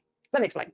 Virtually all physical systems respect some set of symmetries. Let's take a look at Newtonian mechanics. It turns out that the equations of Newtonian mechanics possess a certain symmetry. If we reverse the flow of time in its equations, we find that nothing actually changes. If I play this video of billiard balls moving and colliding on a pool table with no friction, you can't tell if time is moving forwards or in reverse. Because of this, we say that Newtonian mechanics is symmetric under time reversal. If we reverse the flow of time, everything behaves exactly the same way as it did before. Returning to the strong force, we find that in every experiment we've ever performed, the interactions between quarks and gluons respect a certain symmetry known as CP symmetry. CP symmetry is the combination of two operations, C and P. Sorry to interrupt the video, but hopefully you've noticed a substantial improvement in a single video. Keep more time to improve it. So thank you very much for your support. Antiparticles, and an antiparticle C is called charge conjugation, and it represents the operation of transform and more. So thank you very much for your support. Back to the video. C is called charge conjugation, and it represents the operation of transforming any particles into their antiparticles and any antiparticles into particles. It essentially ends up flipping the sign of any charges. P, on the other hand, represents an operation called parity, which inverts all spatial directions. Up becomes down, left becomes right, and so on. It's just like a reflection in a mirror, but in all three spatial directions simultaneously.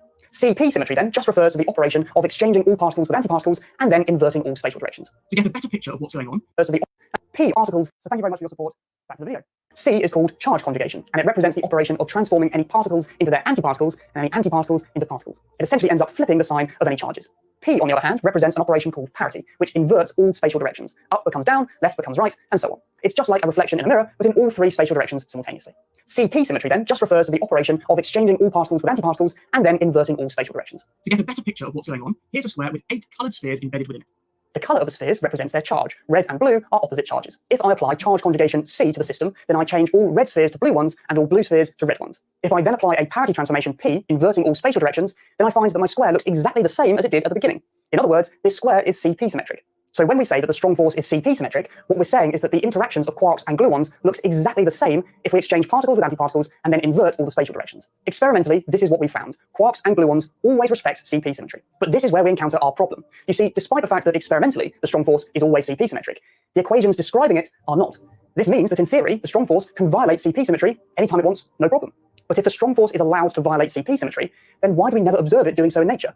This is the strong CP problem. Our theory of the strong force totally permits violations of CP symmetry, and yet we never observe this in practice. This is really weird. To convey just how bizarre this is, imagine spilling a cup of water onto the floor.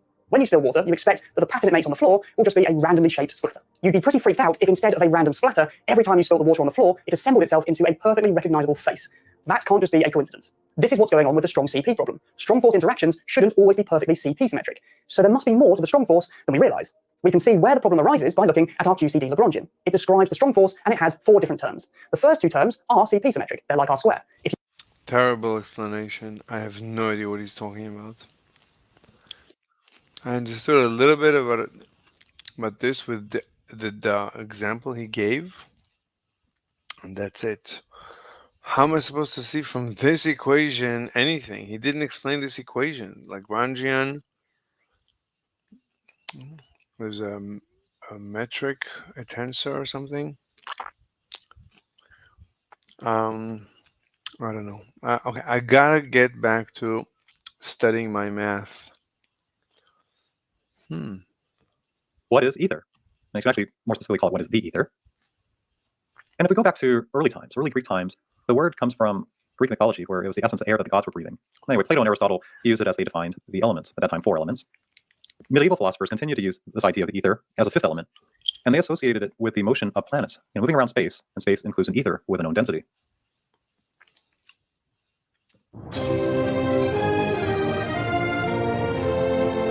Welcome to Real Physics. Today I will talk about ether and relativity. I'm going to be really surprised if he gets it right. He always gets everything wrong. And why this is not a contradiction. Time ago, I worked very intensely on that topic, and I will later tell you about some of the problems, but I promise you it's going to be very interesting. I thought it would be worth to write all these ideas down, and I published it on a preprint server, Wikira. And then the editor of a renowned journal, the Journal of Applied Mathematics and Mechanics, approached me and said, don't you want to publish this paper with us? And I said, why not? And I'm also grateful to the reviewers who substantially improved the formulation. This is the paper, Nonlinear continuum mechanics with defects resembles electrodynamics. I come back of the ether. This is part of a series of videos, and I will just talk about one important aspect today. However, the idea of the ether in general is not a bad one, and you might know that there is an entire special issue of this journal about mechanical models in electrodynamics, which means the ether. Okay, but let's now start and why I got so fascinated about the ether in the first so it's not gravitational? place. You look at dislocations, because ether means something like an elastic continuum, but in the real world you have materials consisting of atoms, and then you look at the structure, and usually distorted materials have irregularities called dislocations, and you can imagine this, for example, by an extra half plane of atoms inserted here from the bottom, and the rest of the material responds elastically, and this is called an edge dislocation, and the line of irregularity, so to speak, goes from the front to the back here. This is one type, and another type would be a screw dislocation, and it's like, what if you surround that irregularity, you're going up like a circular staircase and gaining one floor. You see the irregularity point at the top would be here, and it continues. It would be a vertical line of this dislocation going through the crystal. And now you can discuss the question, what happens if such a disturbance, if such a dislocation moves through the crystal? And it's not difficult to imagine. You just think that this this half plane switches over to the isolated half plane and searches for a new neighbor, and then the irregularity has shifted one step to the right. And then the next plane switches over and attached to the neighbor, and then the irregularity again has done another step to the right. It's a little bit like a wave in the ocean. You don't need the motion of the material for the propagation of the structure. And of course, also screw dislocations can move, for example, going back or coming forth. And then you may want to discuss how this motion of the irregularity influences the stress field surrounding, of course, this dislocation. And there's a very, very interesting finding in 1949. It is shown that when such a dislocation moves, the elastic field contracts in the exactly same manner as in special relativity when a propagating electron contracts its electric field. And not only that, but you can also define the elastic energy of the entire defect and define a corresponding mass if you divide by the speed of sound, in this case, to be precise, the speed of transverse sound, and then you arrive at Einstein's formula E equals c squared. How funny is that? I mean, that absolutely blew my mind when I came across this result, because not only that the ether does not contradict relativity, if you sometimes hear, it seems that the strange formulas of this relativistic behavior, they follow from the very fact that it is such a elastic continuum. And the story is not finished here. We are going to seemingly a very different field to Einstein's description of gravity with general relativity. And of course, I mean, I made also videos about variable speed of light, but still this geometric formulation of general relativity is a valuable approach. And what you do here is to consider the motion of vectors. You say, okay, I'm transporting a vector along a line, and this is determined by a connection. And if you complete the line, then you have a rotation of that vector that represents curvature. It means you can express curvature, any curvature, by transporting vectors and looking at the resulting twist or rotation of the vector. And Einstein, in 1930 or even earlier, thought about how to generalize these geometric concepts to include electrodynamics. Yeah, that's again a visualization of the concepts. You turn around the vector after a transport. As I said, you might think about how to generalize this concept, and he came up with a very interesting idea, or probably it was the French mathematician Daly Cartan. Indeed, you may describe the curvature of a manifold also with a shift of a vector instead of a rotation of a vector. You think always of a connection. That means, how does a vector change if you transport it along a closed line? And instead of a rotation, you consider a shift. This is called torsion, and Einstein thought about how to include that in general relativity, how to find components of that torsion tensor that might represent electrodynamic quantities, and not only describe gravity, but to arrive at a unified theory, his big dream. And now guess what? Torsion is nothing else but the infinitesimal version of dislocation density, and that was found and proved by the Japanese mathematician Kazuo Kondo, and independently also by Bill B. Bullock and Smith in 1955. And I mean, think about that. Einstein and Cartan, they couldn't know about this stuff because dislocations were discovered in 1934. They couldn't know about all these interesting parallel developments, and the researchers working in the field of dislocations, they discovered all these interesting analogies without knowing, without being aware that the math they needed was considered by Einstein and Cartan as an extension of general relativity. I mean, we see such intriguing parallel developments in the history of science, and I think this is not properly appreciated to this day. The story is still not finished here, and it seems like I'm kind of boasting because I'm talking about unification of gravity and electrodynamics, and now even the quantum comes in what? So, but not kidding. I mean, these dislocations have very intriguing properties because they are just structures. They are nothing material. And if you look at this example of an X dislocations or two dislocations of different, what you observe, and also in the case to the other, so two into Q, and in the second case, this propagating electron is annihilated by a positron, which had the go there as dislocations. So you might think distortions with, let's come to the key idea of stereo dislocation. There are also other kinds of defects, and this is the key to a modern understanding. Either some defect, to my knowledge, very of the extension of general relativity with torsion has proved useful in geometry and for the cosmos, maybe also for the crystal. And I have no idea what he's talking about. Okay, playlists, tensor. Let's say that I wanted to specify the temperature in a city, like New York, for instance. How would I do that? Well, greetings, students, and welcome to my second video. Let's talk about Einstein. Let me take some. Greetings, students, and welcome back to another video. Let's talk about coordinate transformations for tensors. We'll start by introducing some new coordinate notation. If I have a vector in this video's topic is going to be about contravariant and covariant tensors. Specifically, we're Okay, this is where we left off. going to talk about tensors of rank 1, so vectors, in this video and the next, after which we'll expand the discussion to higher rank tensors. Now, before proceeding with this video, I highly recommend that you review the second video I posted in my series on tensor calculus. Links in the description. Of course, I assume that you've watched all the tensor videos before this one on my playlist, but that second video is probably the most important if you want to understand the content presented here. In that second video, you might remember this diagram. I used this diagram to represent the displacement vector from the JFK airport in New York at point A. Yeah, that's like from the first lecture. JFK to Empire State Building. So this is in the first coordinate system, and then when he introduces the second coordinate system, the vector doesn't change. It is denoted differently, but it still points from JFK to Empire State Building. So originally this is X, and then I think this is X prime. And this is Y,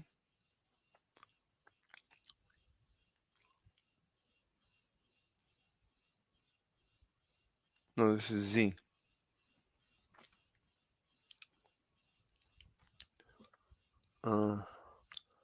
This is Z, Z prime, Y prime, Y. Where is it? This is X prime? So it happens to be that from JFK to the Empire State Building, it's directly on X prime. Let's go watch the first one again. Let's say that I wanted to specify the temperature in a city. And the third cross-section, which is perpendicular to the z directions respectively. Each of these dimensions. So if I had a coordinate, I specify this displacement. I just need this single number, this single component to specify the temperature. Of course, that there are 0 basis vectors involved, since the displacement from the JFK air vectors per component. Now, staying with New York, suppose that I wanted to know the displacement, not the distance, the displacement from the JFK airport, which I'll label with point A, to the top of the Empire State Building, which I'll label with point B. How would I specify this displacement? Well, in this case, I would need to give you the magnitude of the displacement, which is about 22.5 kilometers, as well as the direction of the displacement, which is, of course, in the direction specified by the vector AB. Therefore, I would need a vector, a quantity that has both a magnitude and a direction to specify the displacement between the airport and the Empire State Building. One thing about this vector is that I can actually break it up into 3 components because I'm in 3 dimensions. So if I had a coordinate system where the x-axis was going from west to east, the y-axis was going from south to north, and the z-axis was going from up to down, then I could specify the displacement using 3 components. For instance, I could say that in order to go from A to B, you should go 19 kilometers west, 12 kilometers north, and about 0.45 kilometers up. As a result, one way I could write the displacement d is by writing it as negative 19I plus 12j plus 0.45k if I use the ijk unit vectors in the x, y, and z directions respectively. Each of these 3 vectors that are added to give you the total displacement are called the component vectors of this displacement.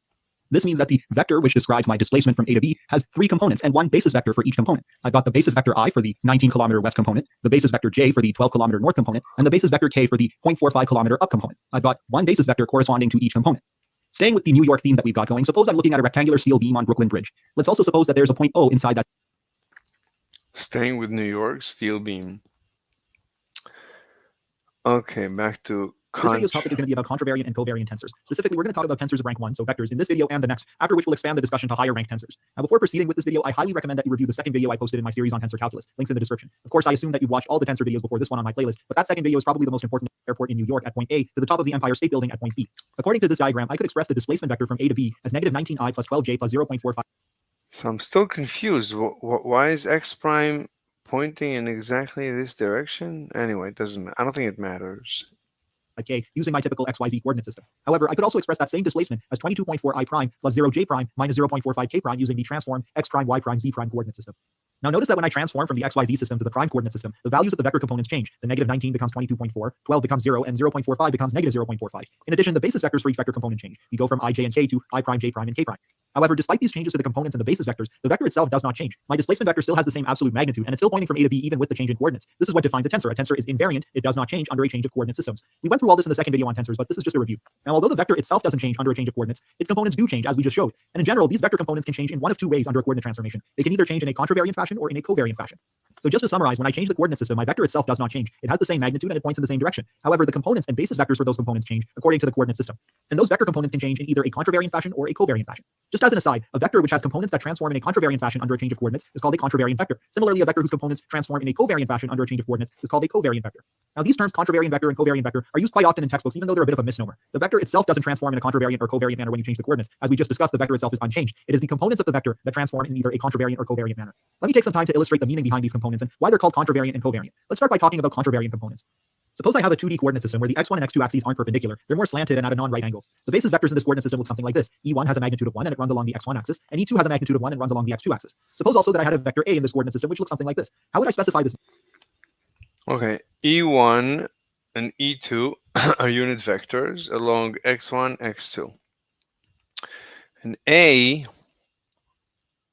is a vector in the middle. Okay. Vector A. Well, one thing I can do is find the number of E1s I need to specify A. Let's call that number A1. And then we can find the number of E2s I need to specify A. Let's call that number A2. Then I could just add A1, E1, and A2, E2 to end up with my vector A. Now, what happens to A if I transform my coordinate system such that the basis vector E2 becomes E2 prime, where E2 prime is twice the magnitude of E2? The direction is the same and E1 is the same as before. My coordinate transformation has only changed E2 to E2 prime. Pause for a few seconds to think of the answer.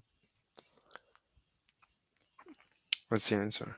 So what happens to A vector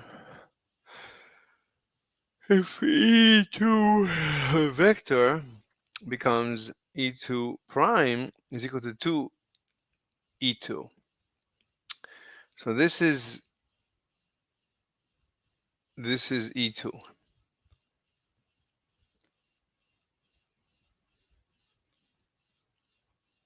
No. This is A2, E2. So A2, E2 is this, and together with A1, E1, we have A. Oh, that's fine. But what if E1 is double? In that case, this E1 doubles. So we have a parallelogram or something.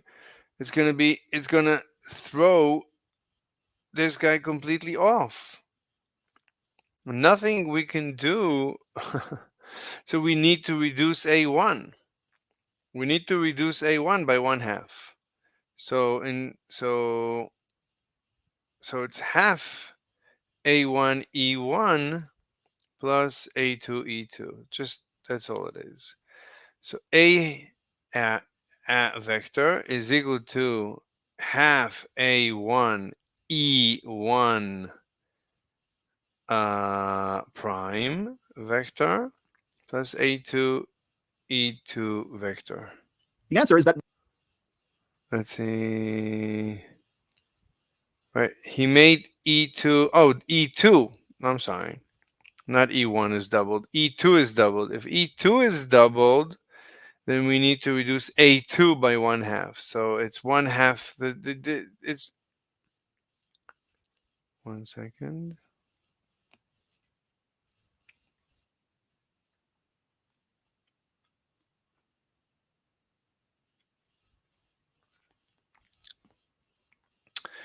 So it's 1/2 A2 E2 prime. Nothing actually happens to A under a change of coordinates, so I probably tricked you there. But what does change is the component. What happens to A? Yeah, nothing happens to A. What happens, well, the equation changes, the component A2 changes. In this new system, A2 is 1/2. Of A in the E2/E2 prime direction. Because E2 prime is twice the magnitude of E2, the component that corresponds to E2 prime, the A2 prime, will be half the component corresponding to E2. This is because I'll need half as many E2 primes to specify A compared to the number of E2s. As a result, the new component A2 prime will be half of the old component A2. So you can see here that when I double the magnitude of the basis vector, he calls it A2 prime. Okay. I had to have the magnitude of the component for that basis vector because I needed half as many new basis vectors to describe the same A. In this case, the basis vector and the component for that basis vector transformed in the opposite fashion. The basis vector doubled, so the component halved. This makes the component a contravariant component because it transforms in a manner contrary to the basis vector. Now, when I contravariant means that the component transforms in contradiction to the basis. Basis vector and component transformed in an opposite manner. Component is contravariant. I specify a contravariant component, I have to use superscripts, and this is to signify the fact that a contravariant component transforms in a manner opposite to that of the basis vector. We generally specify a basis vector using subscripts, which is why a contravariant component is specified using superscripts to signify that it behaves in an opposite manner compared to basis vectors. So these components must have superscripts. Okay. So this example essentially illustrates the meaning of a contravariant component. It's a vector component that transforms in a manner that's opposite to how the basis vector transforms. A vector that is specified using contravariant components is called a contravariant vector. What about covariant vector components? Let's take the same example we had for contravariant components, but now we'll have a different name for the vector and call it B. Right now I specified B using the contravariant components B super 1 and B super 2. So we're calling B super 1. Okay, what's the question? These contravariant components essentially represent parallel projections of B onto the x1 and x2 axes. The covariant way to specify B would... So contravariant components represent parallel projections of B.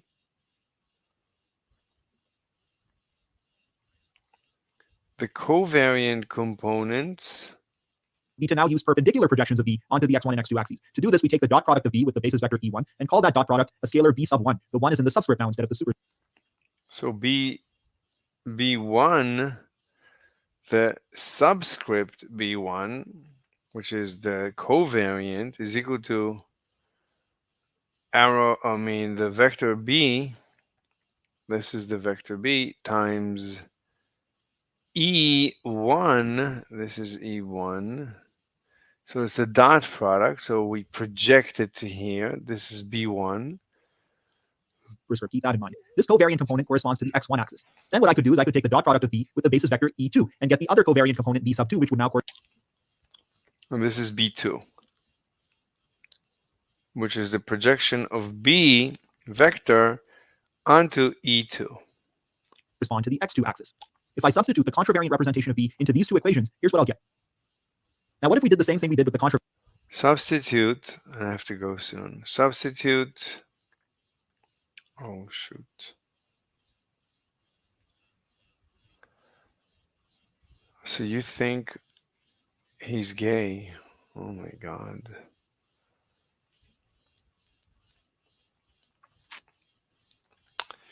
So what? Let me see.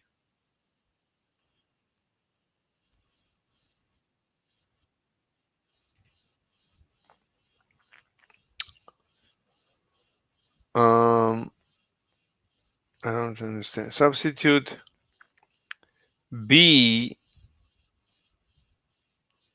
So B1 is B dot E1. B2 is B dot E2. Okay, so that's B1, B2.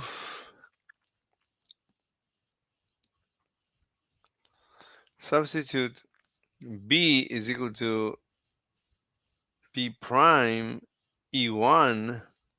Oh, not B prime, B1. This is the superscript, the super B super 1 E1 plus B super 2 E2.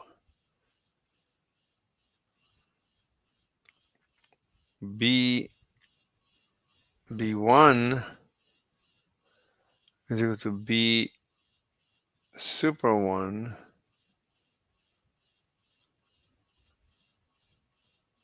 well, he's using these projections in here. So B1 is equal to B, which is this, times E1.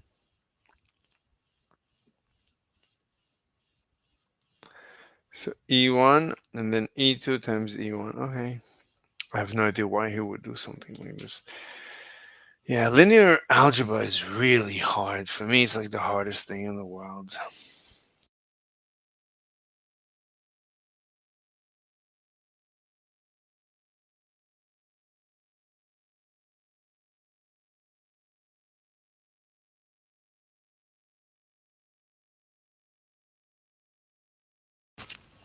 I'm eating a carrot that is so bitter. Oh my God. I've never eaten such bitter carrots in my life.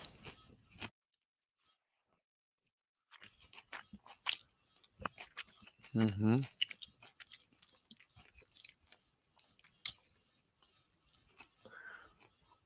Mm-hmm. Anyway, so B1 is this thing, and we substitute these projections into it, and B2 is this, and we substitute these projections in. I don't know why. Contravariant example. What if we transformed the coordinate system such that I had a new basis vector E2 prime, which was twice the old basis vector E2, while everything else was the same? In that case, the vector B and its contravariant representation would be B super 1 prime E1 prime plus B super 2 prime E2 prime, where B super 2 prime is B super 2 over 2. The B super 1 prime and E1 prime would just be B super 1 and E1 because the transform. What if we transform the coordinate system such that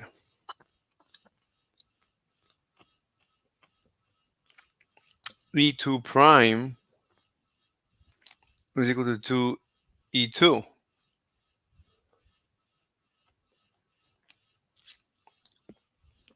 Same as before.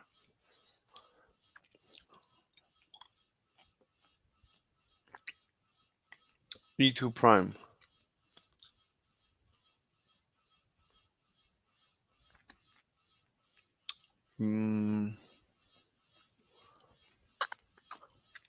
E2 prime has never been mentioned.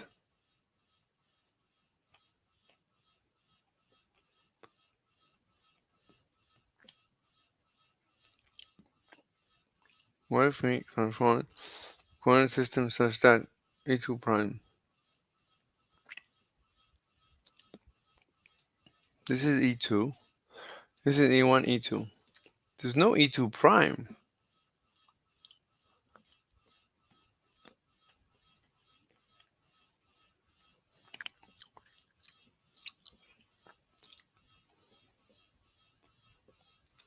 There's no E2. E2. There's no E2 prime anywhere. What is E2 prime?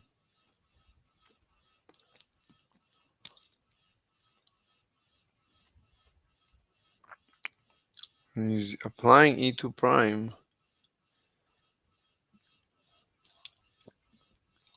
He's saying B is equal to B prime E1, same as before. Oh, it's B1, it's not B prime. B1 E1 and B2 prime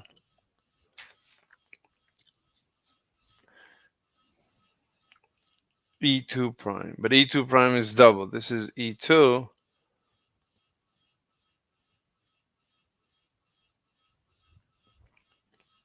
So everything is the same, but you're forcing E2 prime.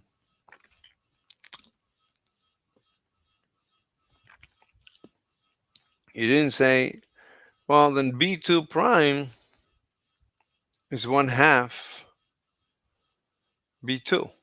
That's all it is. Transformation only affects E2. The covariant components B sub 1 prime and B sub 2 prime would still be defined in a similar manner. B sub 1 prime would be the dot product of B with E1 prime, which is the same as E1, while B sub 2 prime would be the dot product of B with E sub 2 prime. Now,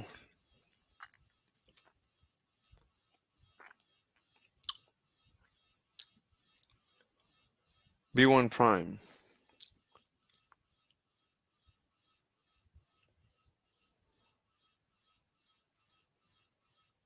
What is B1 prime?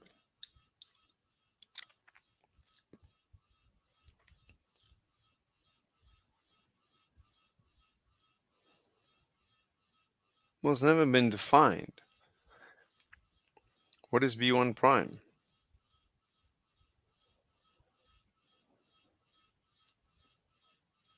Well, I guess it's BE1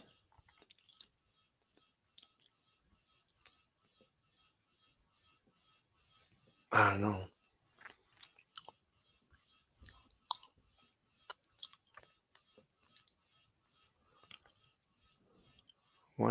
I can't believe it. Someone actually explained what contravectors and covariant vectors are without hesitation. Fantastic. I've been looking.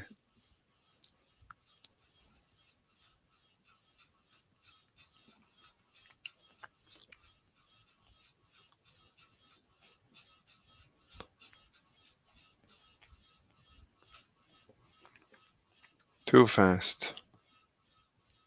Maybe your explanation is better than others, but you speak way too fast, which spoils down. Your superscript 1 and prime sign look really the same. It's quite confusing. Great series of videos, but you talk and move way too fast for a complex subject that is probably new to most people watching. I had to continuously pause and rewind to fully absorb it. At least you absorbed it. The approach is misleading for the reader. For the reader who is not familiar with duality vector B, according to caveat 1, is different from itself, which is very confusing.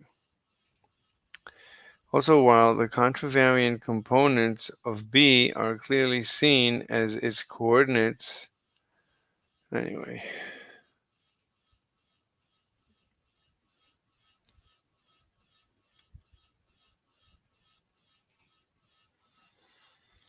So I kindly request to you, please speak slowly. Elon Musk, I don't know. Why so less subscribers and so less likes? After months of thinking on this, I have an explanation of covariant versus contravariant that no one has ever uttered. As far as I know, here goes, hold my beer. This is hard. This is really hard. Why is contravariant and variant so difficult? What's going on here?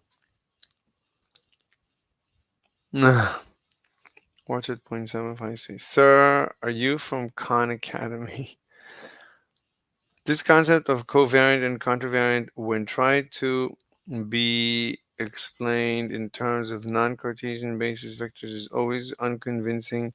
Besides the example here, oh my god, will be easier if you could make some more videos on contra and variance.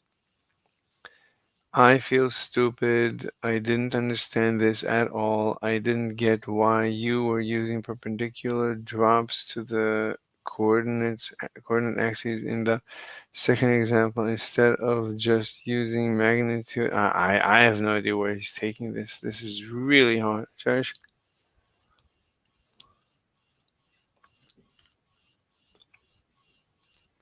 Unfortunately, I still didn't understand what a contravariant vector was after this. Please tell us about dual vectors. Okay, sir. Thank you very much. Discuss dual. I like your videos. How does covariant components represent particular projection?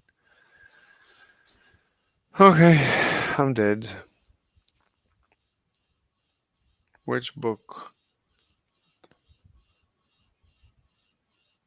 Around 940, you mentioned that you can't just consider variant. I don't understand how the unit vector in one. Okay, it doesn't matter. I have no idea what's going on. Okay, I'm going to stop here and leave. And thank you very much for watching. Yeah, see you. Bye.